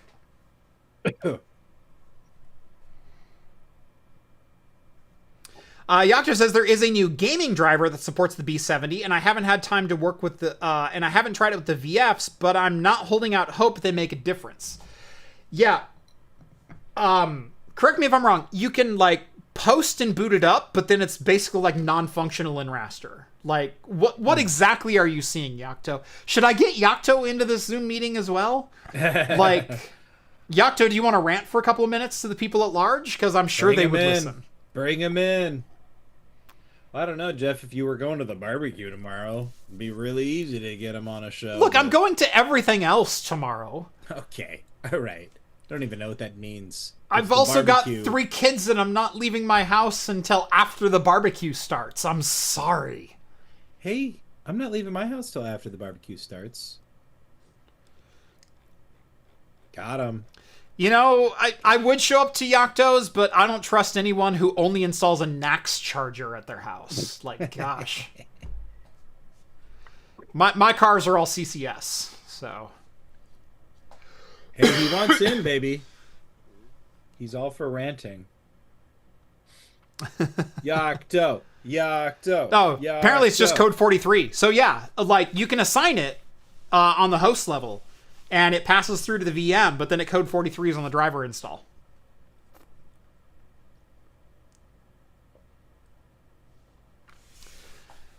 So yeah, I would love to try the B70 virtualized SRIOV.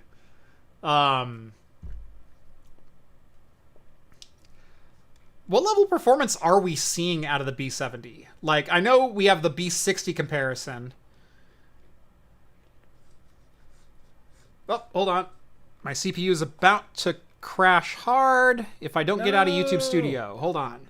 I think I caught it in time. I started seeing some jittering, and my CPU was spiking at like 75, 80 percent, which usually means it's about ready to crash Chrome or hard lock something. So I think we saved it, which is awesome.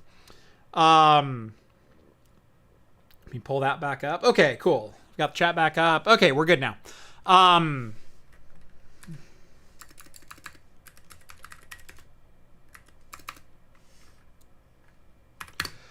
I want to look up on 3D Mark. Has anyone run the B70 through 3D Mark yet?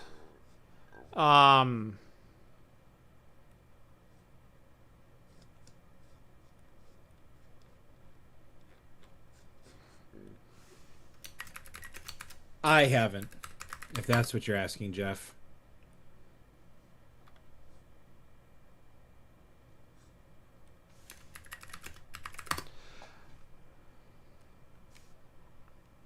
I know you weren't, though. I'm looking specifically for time spy results. If He's gonna ping results. Yeah.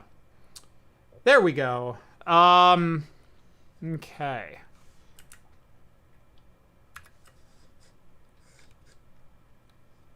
Cool. Okay, so Yocto has run it through. Okay, excellent. Time Spy graphics 13294. Let me pull up my own reference chart here,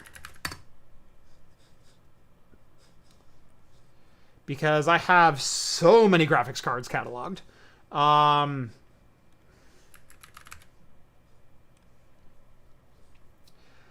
13294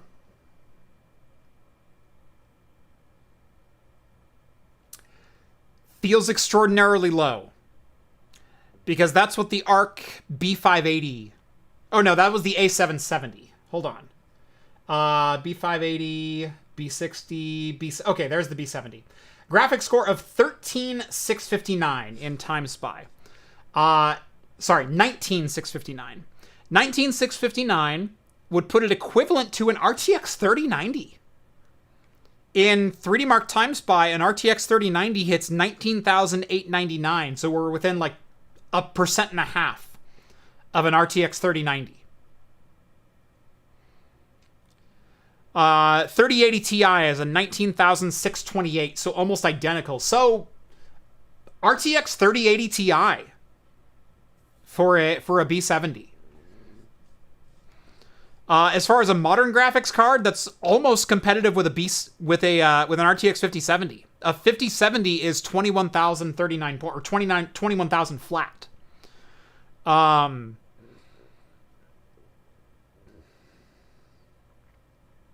4070 is 17,832. So we're winning by at least 10 or 12% over a 4070 in 3D Mark Time Spy DirectX 12. I'll take those results. I will certainly take those results.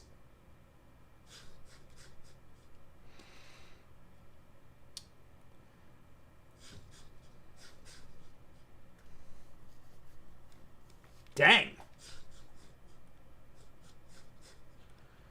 Man, if this card launched at retail in a consumer format for like $3.99 today,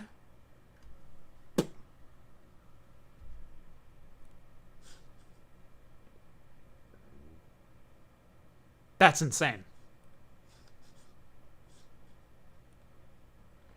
By the way, if you want to review a graphics card and you want to know exactly where it sits in the hierarchy of every graphics card within a couple percentage points regardless of game that you test, run it through 3D Mark Time Spy and 3D Mark Port Royal and average the results.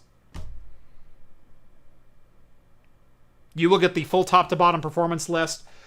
Outliers in games still exist, but you'll be within a couple percentage points of the absolute value of a graphics card if you run it through 3D Mark Time Spy and 3D Mark Port Royal.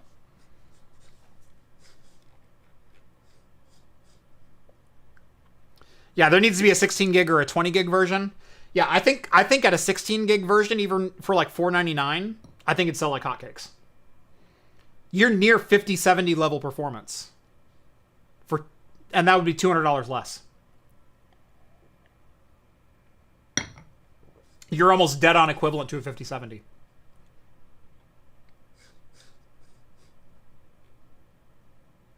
And it has SRIOV support, supposedly.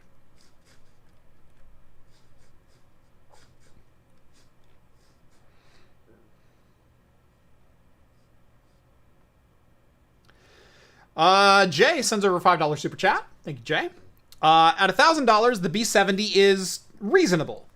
But I'm at a point for local AI where I would totally pay Talus $400-ish for Quen 3.5, 27 billion dents burned into an ASIC. I think a lot of the AI community is kind of there as well.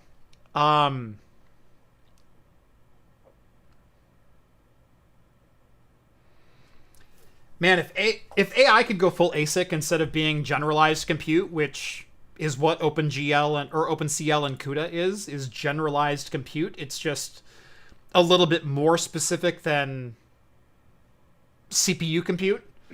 I mean, that's what killed crypto mining, was ASICs going, hey, this one equation that you need to run really fast, let's build hardware specifically for running this one equation really fast.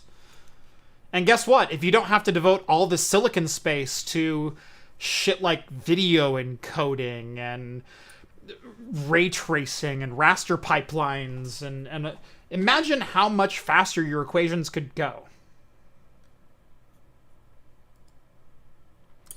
Can you train or tune a model on an ASIC? I bet you could. I would love to get Chips and Cheese, Mr. George, involved in this conversation. In fact, maybe we'll get him on shortly. Maybe that's a good video topic to go on about.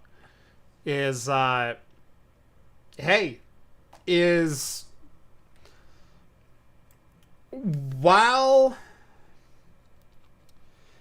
AI hardware has gone more specific towards AI than the graphics cards they're rooted in, a common question I get is, as soon as the AI bubble pops, when will you be able to repurpose a B300, and how many copies of Crysis can you run on a B300? The answer is 0. Unequivocally 0. And the reason is, when you build at the silicon level, specifically for things like CUDA and raster pipelines and ROPS and all those funny acronyms, they all mean something. What they are instruction sets. They are in hardware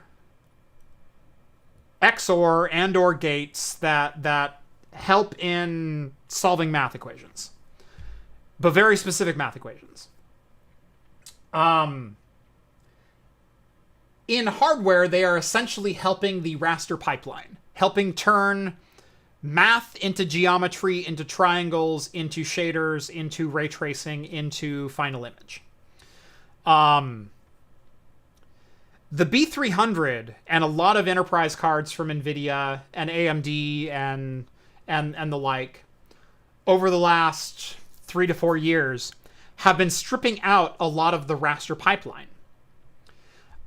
Which means they are no longer compatible with APIs, instruction sets, such as DirectX 12, or Vulkan, or OpenGL, or any existing rasterization tech, the tech that we use to create rasterized 3D graphics.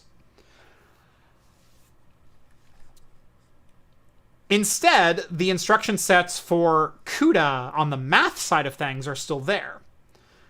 And so they're really good at the things that LLMs need, but they don't have the hardware to turn that math into triangles and turn that into graphics. So there's no repurposing a B300 to play games.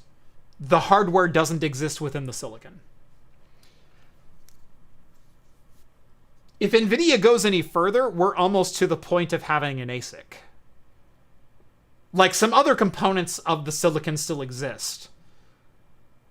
And I don't know how many of them need to. Coming as from someone who's not a silicon expert. That'd be an interesting conversation to have with someone like George, who has a very deep understanding of architecture. How far away are we from an AI ASIC accidentally? Because AMD and NVIDIA have been removing these features and APIs and instruction sets and API calls for quite a few generations now.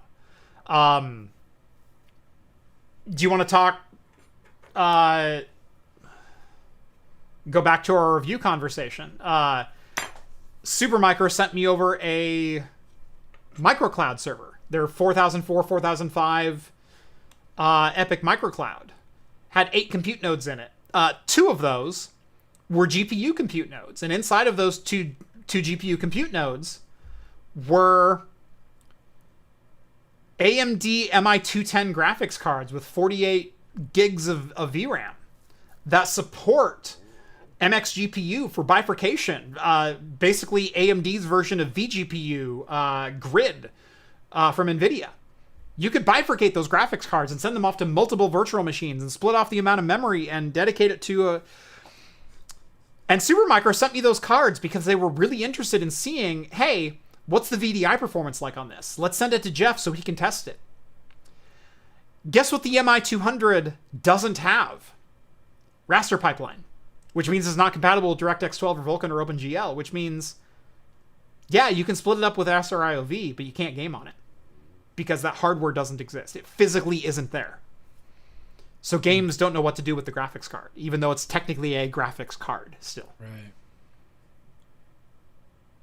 Jack Sparrow says, why do you think NVIDIA wants all frames to be AI generated? Jensen wants full AI graphics so they can, 1, box out all competition, and 2, only make AI hardware. You're not wrong. You're totally not wrong. So even with like things like frame generation, like there's no way that that ever gets applied to, you know, I guess you said like, right, they don't have a rasterization pipeline or whatever. So there's no way to like use pure frame generation. What an interesting question. What it feels... I don't know. Yeah, it feels like there's like got to be a way to like almost like emulate like rasterization with like frame generation or something, but you know, I don't know what I'm talking about, so. Yeah, okay. So Cheese is watching. Yay! Hi, George. Kraft, I disagree with calling the GPU an ASIC, even a data center one, because you can do general purpose computing on it and you don't strictly need a render pipeline on a GPU. Yeah, that's not really what I was saying. I'm not saying that the current ones are ASICs. I'm saying how far away are we from the enterprise graphics cards. They're still graphics cards. A B300 is still a graphics derived processor. But it has cut out a lot of the slop that it doesn't need anymore in the raster pipeline. How far away are we from manufacturers simply switching to developing ASICs specifically for LLM workloads? Because right now, you're right, graphics cards, and when I say graphics cards, I mean everything from your consumer 5060 to a B300 super chip. They're the same base architecture, but with varying instruction sets, varying understandings, varying ingest of instruction sets. How far away is NVIDIA from simply creating an LLM ASIC, either for training or for inference? And for that matter, Intel, AMD, Cerberus, all the other, players that are in the game. And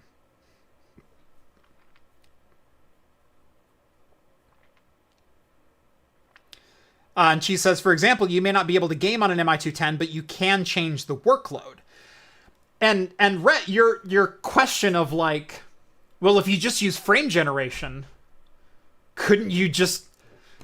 The answer is you're kind of right. You might need a... Oh god, this is gonna get weird. I think you still need the raster pipeline in place because games are still written specifically for DirectX 12 and Vulkan and OpenGL. Right. Yeah. But if you had something like a B580 that could crank out 12 frames per second, how many fake frames could you generate on a B300? As an AI raster card, as an AI accelerated frame generator card. Oh, God. If you had a card that understood the base pipeline of graphics raster, how many fake frames could you generate with a B300 super chip? George, I need some B300 time. and a spare PCI Express slot. An X8 will do fine. I just need something.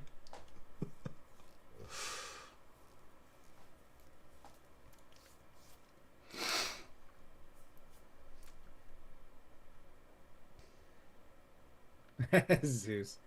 Simply use an LLM to describe your game. Add 1 H100 per frame per second you want. Yes. And Vince says, "Hey, Kraft, stop talking about the laptop I'm using this weekend." For those who don't know, Circuit Rewind has a very interesting laptop that he's bringing to the LAN. Maybe we'll do a quick... I think I'm going to bring the camera, and I think I need to talk to you about this laptop. I think we need to do a quick piece on this laptop. Because what you're doing is sick. And I mean that in every... Wait. verboseness of that word. Can we talk about it on the show? Or yes. He acquired a laptop about 6 months ago. That is a forgotten and dead breed of laptop, and that is a desktop workstation replacement laptop.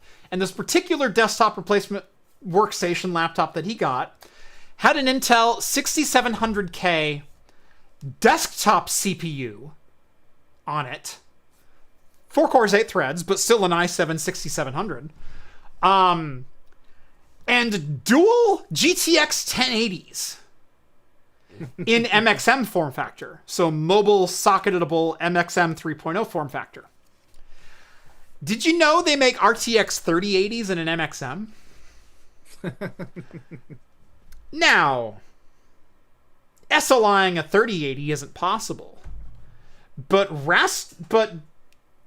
sticking an RTX 3080 into an MXM slot and zip tying it to the heatsink on board and rasterizing on your RTX 3080 and then sending frame gem to your GTX 1080 so you can double your frame rate of your RTX 3080 is totally a thing you can do.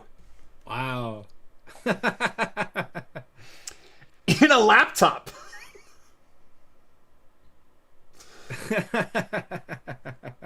Yeah. So basically exactly what I was just talking about of like, yeah, throw an Intel B580 at it and then as many frames as you want to... And you know what?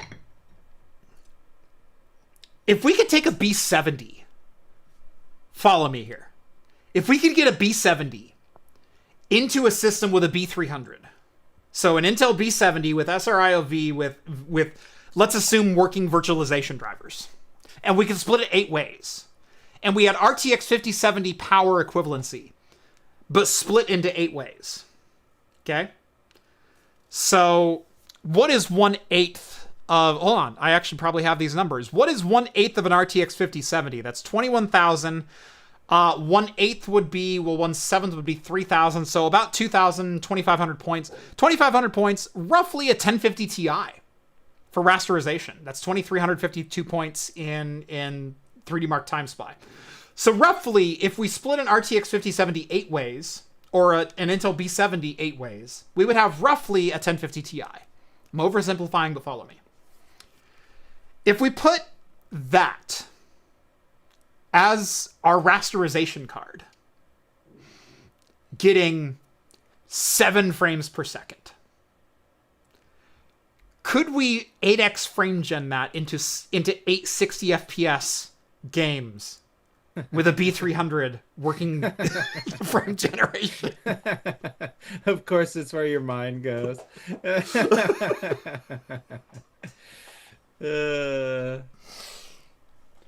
I don't care if it's stupid. I kind of have to know now.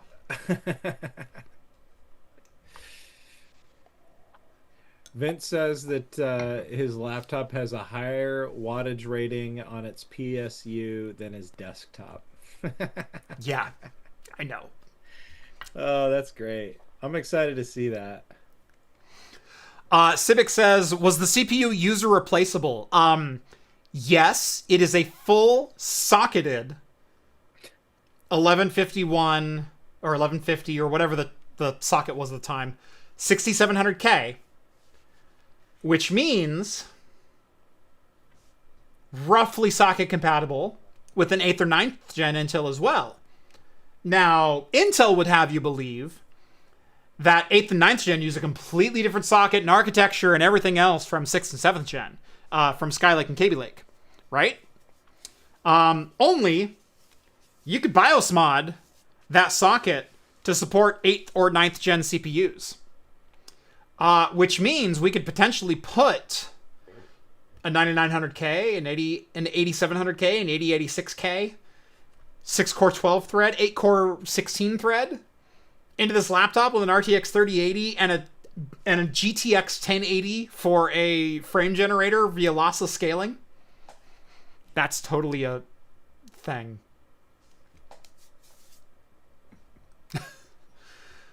Yeah, Vince, I think we need to shoot a video this week. It's up to Jeff to bring his camera now. Yep, I think I need to bring my camera now.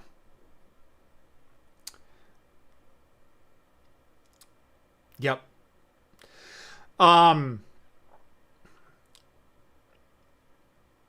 Anyway, yeah. So, back to the original premise. Can you game on a B300? No. Should you game on a B300? Also no. Is it possible? Also probably no. But... What? Maybe we'll throw something together. I don't know.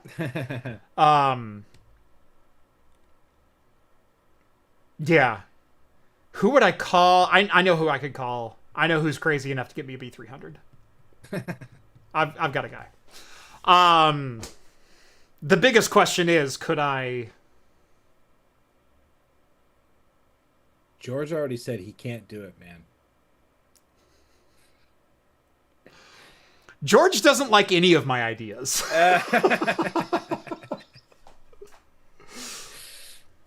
George is the light and sound director equivalent of me telling the guy, no, you can't put a projector out in the middle of the daytime and outshine the sun. No, you shouldn't, and I'm not even going to try. But George, I kind of want to try. We do got a $5 super chat from Green. He says, in enterprise, the over-specialization is a big bummer for hardware surplus and the race to the garbage can. Yep. That's always been the thing. I mean, there's a reason we're home labbers, is we like this hardware and we hate seeing good hardware go to waste. And so picking up hardware off what would otherwise be a scrap heap and putting it back to work, because look, what data centers needed 15 years ago out of a single-use server is about what I need in my home lab today. Maybe even less. Yeah. And so me running a super micro 8-node microcloud with super low volt processors that can spin up VMs at will on not even shared storage. Look, I've got 6 nodes of that microcloud up and running in my home lab right now, running various services. I've got 3 primary nodes running Proxmox. I've got another one as a dedicated home lab box of like testing builds and testing VMs before I put them into production, not affecting the workload that's going to the other 2. I've got GPUs passed through in 2 of them via A310s that are sending through to Plex for hardware video encoding. I've got 1 node dedicated as just a backup server for me. It's got 2 8 terabyte Iron Wolf Reds just sitting there spinning silently, backing up my server every day. It's all great and it's all self-contained, and this is hardware that should be on the scrap heap if you ask anyone. Ivy Bridge is not fast, it's not efficient, but if you get low enough power, it's still 12 times better than any Raspberry Pi you'll pull off a shelf. And I paid about the same amount of price for each node. And sure, it draws a little bit more power. The power's cheap where I live. So why not put it to use and have some fun and have this cool 3U server that's running 8 dedicated nodes to whatever I want it to run.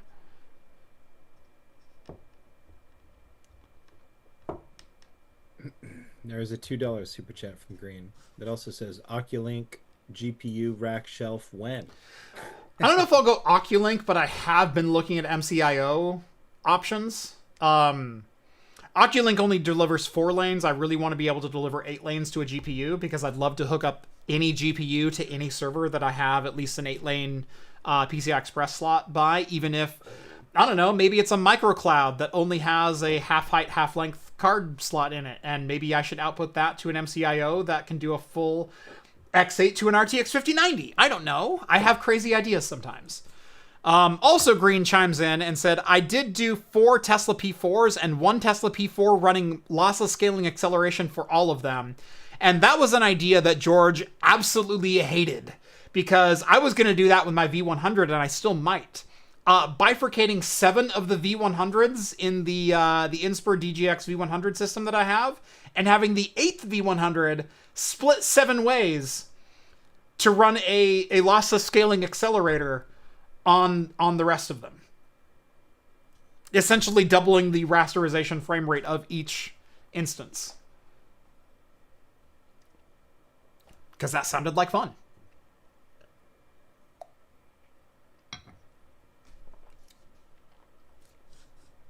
George didn't think that was a good idea. I thought it was a great idea.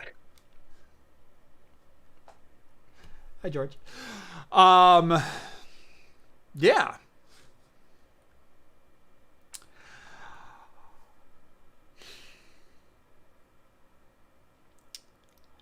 Now, I have a whole bunch of crazy ideas, but unfortunately, a lot of my ideas are still have to have a root in reality. And unfortunately, the more I look at reality, the more I hate reality. This article flashed across my feed today, and it's actually from like a week ago, but it just now showed up. That Sony very quietly announced they are shutting down their entire memory card business because of flash storage shortages. Sony, the company that practically invented mobile storage,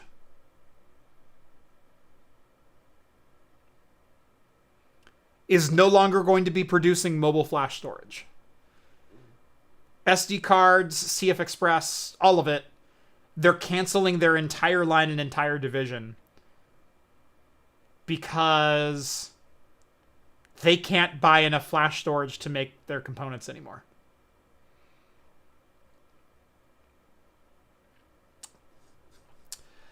Sony put out the following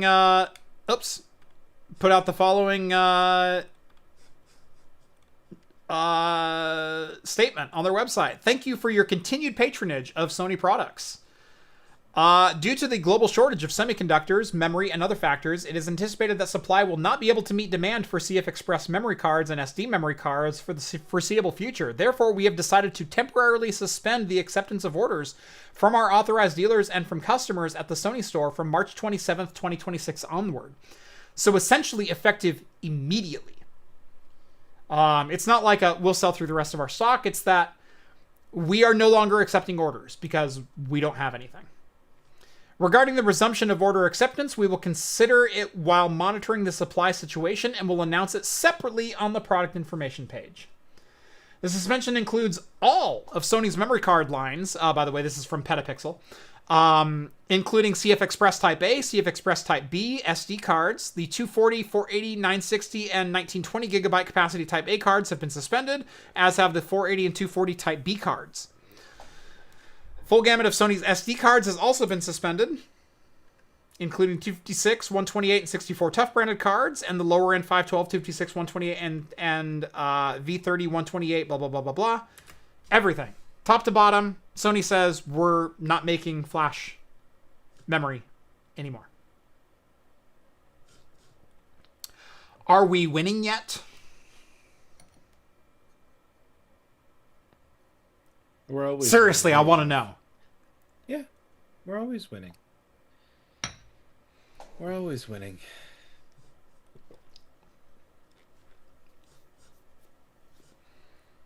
I mean, you're winning. You have an EV, so...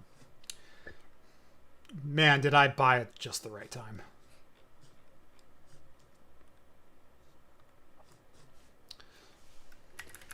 Why? Is something happening with gas prices?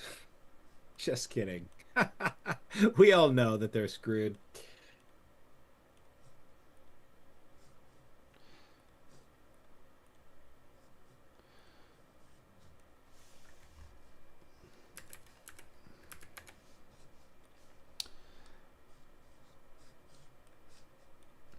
Hold on. I want to see...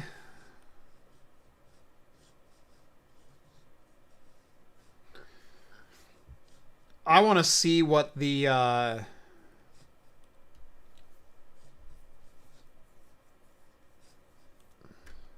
value of my car has done just in the last month. We bought it literally a month ago. March 8th, we bought our new EV. Jesus Christ.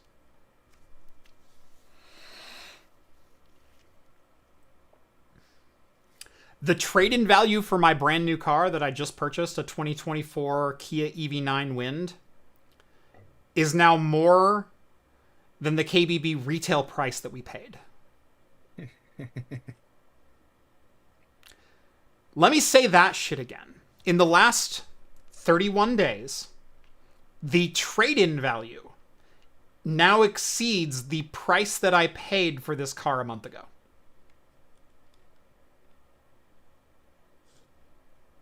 Hell yeah. I'm all right with that. Oh, so some more insider market manipulation. Just kidding. Something like that. Yeah.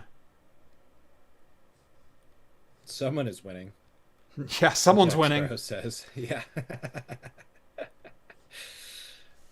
Oh.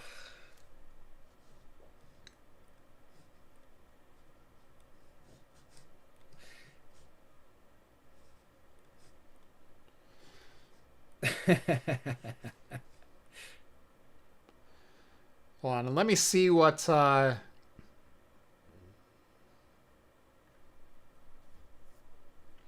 We also traded in a 2022 Toyota Sienna minivan. That was the... We bought that van brand new in late 2021. That value has gone down by $6,000 in the last 30 days. Wow. Yeah. That's legit like a $12,000 or $13,000 swing in 30 days between the car I traded in and the car I bought. They did this with each other. Luckily, that ceasefire. Oh no! Wait, no, that already ended. No, I hear that only lasted 10 hours. And that JD was quoted as saying, "Well, we didn't say we were going to stop shooting at Lebanon." Lebanon. Sorry, we're not talking about the city in Oregon, Jeff. Sorry. We're talking about the country. Sorry, Lebanon. Lebanon, Oregon is 20 minutes from me, okay? This just in, Lebanon, Oregon under siege. Sorry, you my sweet home.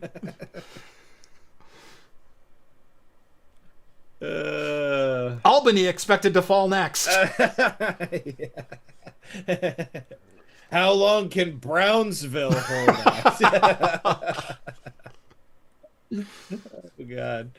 Sorry. No, I was just giving you shit. No, I'm so used to saying Lebanon. You said it, and then you looked at the camera like, no. No, wait. No, we're talking about the country. Hold on. Yeah. You have to readjust when there's like localization involved. I go through this argument all the time.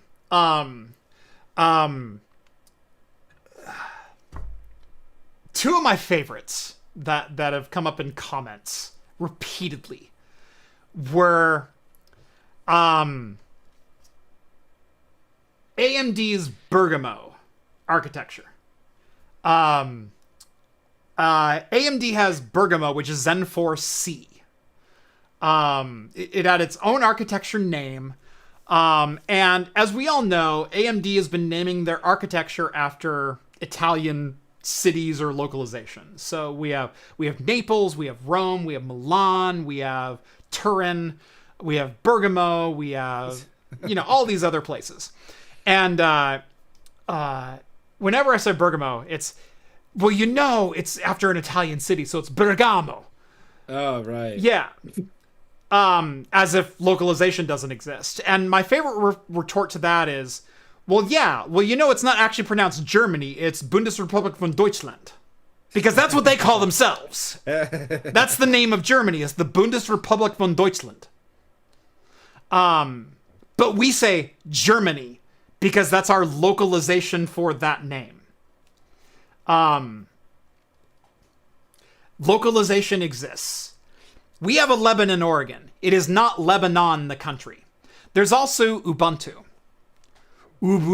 which is named after the African tribe, which is what the namesake comes from, but localization of language is a thing. Ubuntu is the way you would say it in English, pronounced vernacular, if you spelled that word out and pronounced it.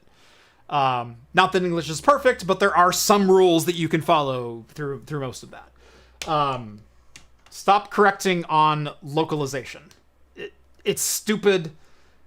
And as long as everyone understands what you're talking about, you've established language. Congratulations. I'm going to say Bergamo.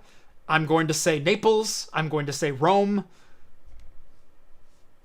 Wait. What do they say instead of Ubuntu? It's not Naples. It's Napoli. Yeah. Napoles. Yeah, it's something like that. Yeah. But does it say Naples? It's Naples, right? Like no one corrects Rome. If it says Naples on the name, it's Naples. It's Naples, because, right? Yeah, it's like it's Napoli. Yeah, hey. Yeah.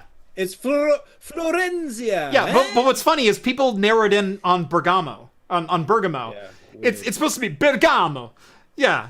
No, it's just Bergamo. Because that's the English pronunciation of that city. Maybe they could have picked a better Italian city then. If this is what everybody's upset about.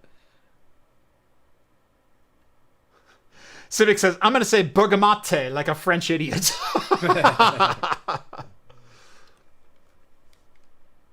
Yeah, I have always wondered how it went from Deutschland to Germany, like I got Russia to Russia. Yeah. Well, because I think it was called like Germany before it was called Deutschland. I could no, be wrong Deutschland is what it was. Right. But we call it Germany. Right. Well, because we had a Germany, though, long time before there was ever, like, the country of Germany. Right. It was like, I could be wrong. There was the Germanic people. Right. But yeah, localization of language is very much a thing. And as long as you are pronouncing the thing in the way that your audience or the people that you're talking... Yeah, in Latin, it was Germania. Yeah. Okay. If anything, it was like, Prussia. Yeah, exactly. Exactly. Yeah.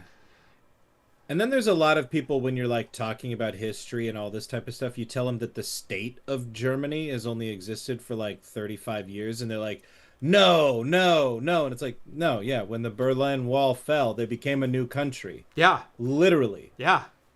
They founded a new state. Germania predated Deutschland and was the name of the area. Right. But the German people established Deutschland as the name of their country. And now the proper name of their country is the Bundesrepublik von Deutschland. Yeah. If I say Germany, you know what I'm talking about. Right. Germans know what I'm talking about. Right. But for some reason, if I don't say Bergamo or Ubuntu, everyone loses their mind. Yeah.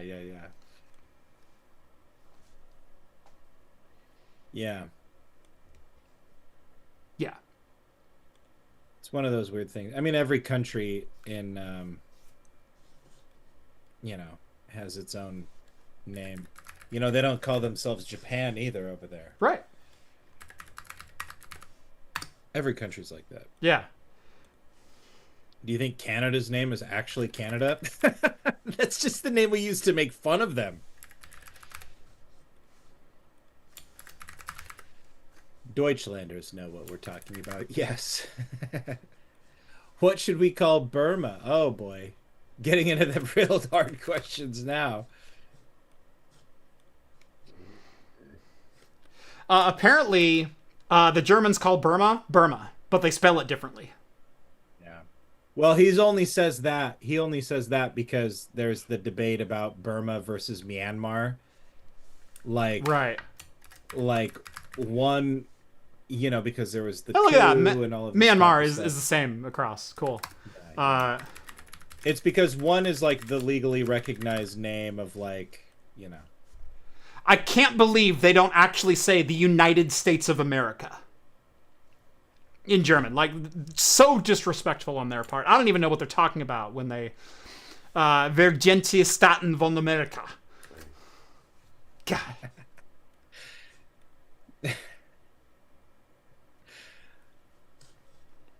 Never mind. Yeah. I can't. I could go on in this for hours.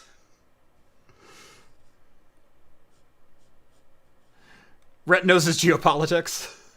If I mess around, baby, let's go. All right. Well, it is 10:16, and my beer is almost empty. So, strangely enough, I think it's time to call it. All right.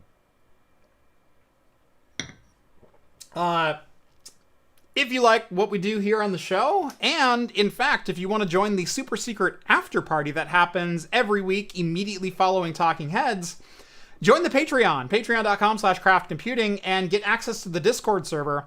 Every week immediately following Talking Heads, we jump on to a live video chat with our Discord and continue the conversation, go off into the weeds, talk more about verbosity and linguistics and all the things that we pronounce wrong, but everyone accepts except Bergamo.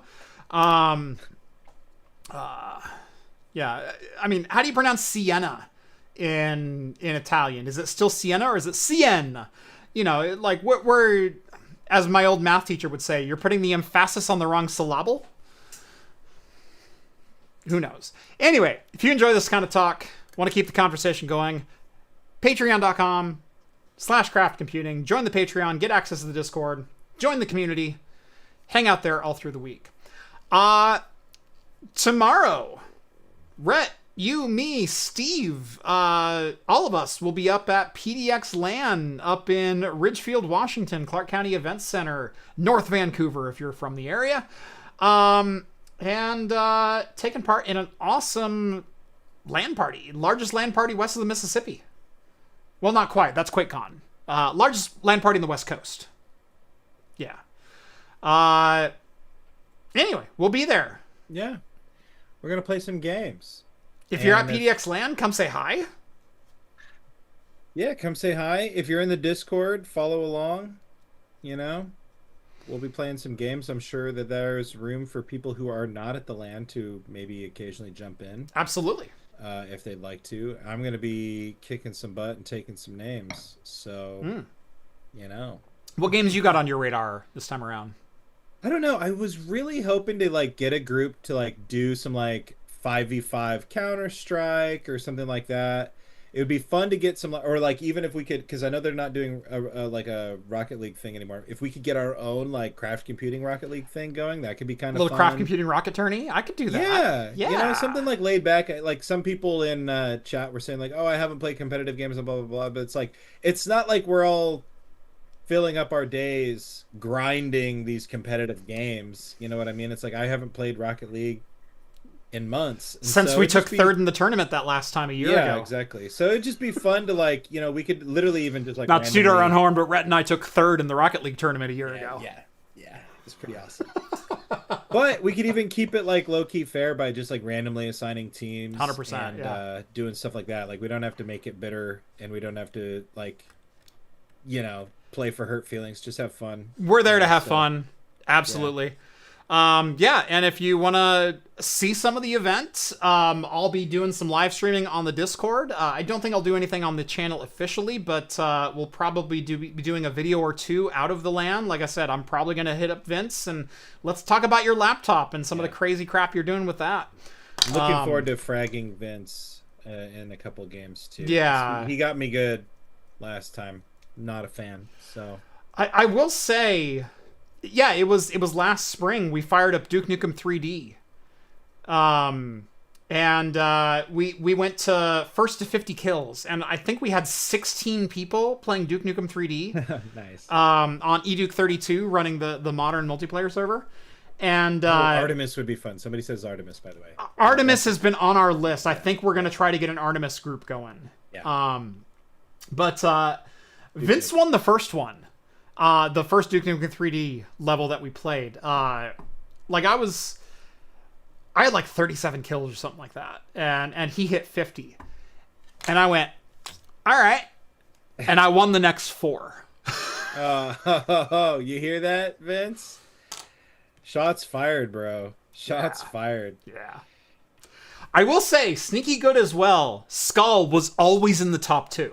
He won 1 or 2 matches, but he was always top 2. So I will give Skull his due as well. Sweet. He was always nipping at either me or Vince's heels, but he and then I think he got the 1 win in. But I will say I won 4 in a row, first to 50. So yeah. Cool. Anything else good to the order before we close, Rett? Nothing much. You guys can just see what I'm up to, over at redisawesome.com. I always got my weekly role-playing podcast. It's over at dndpodcast.org or daggerheartpodcast.com now. So it's called The End at the End. It's available wherever you get your podcasts. And, of course, PDX LAN. Follow along for more. Yeah, we'll be doing lots of fun stuff over there. Going to be a fun weekend. My wife is coming to her first LAN. My wife is coming with us, and so she'll be at her first LAN party. So if you see me, say hi to the wife as well. Miss Craft Computing. She's going to be there. Woohoo! Yeah. After party. There will be an after party. Rev says I'm pronouncing it Bergino. Yeah. And Green says Artemis. Yeah, I think we're gonna try to get an Artemis crew together. I think that's a necessity. We have to see if it works. We have to see how it plays out. But it's gonna be fun. Anyway, thank you all so much for watching episode 428. Thank you to Meter again for sponsoring today's episode. Meter.com/craftcomputing. See what they can do for your business. Links down in the video description. Other than that, Patreon, get joined up to that. Subscribe to the channel, like the video, all that normal integration stuff and interaction. What is that called? Engagement. And lots of engagement. Leave a comment down below. What's your favorite game to play at a LAN party? That's what I want to know. What would you play at a LAN if you came to a LAN? And if you're going to PDX LAN, what are you going to be playing? Comment down below. Much appreciated. Other than that, thank you all so much for watching. It's been a very slow week. We're getting OpenViro assembled and ready to kick out the door. So news on this very, very quickly forthcoming. Hopefully shipments by the end of the month. Stay tuned for that. Other than that, thank you all so much for watching. And as always, we will see you next week. Cheers, everyone.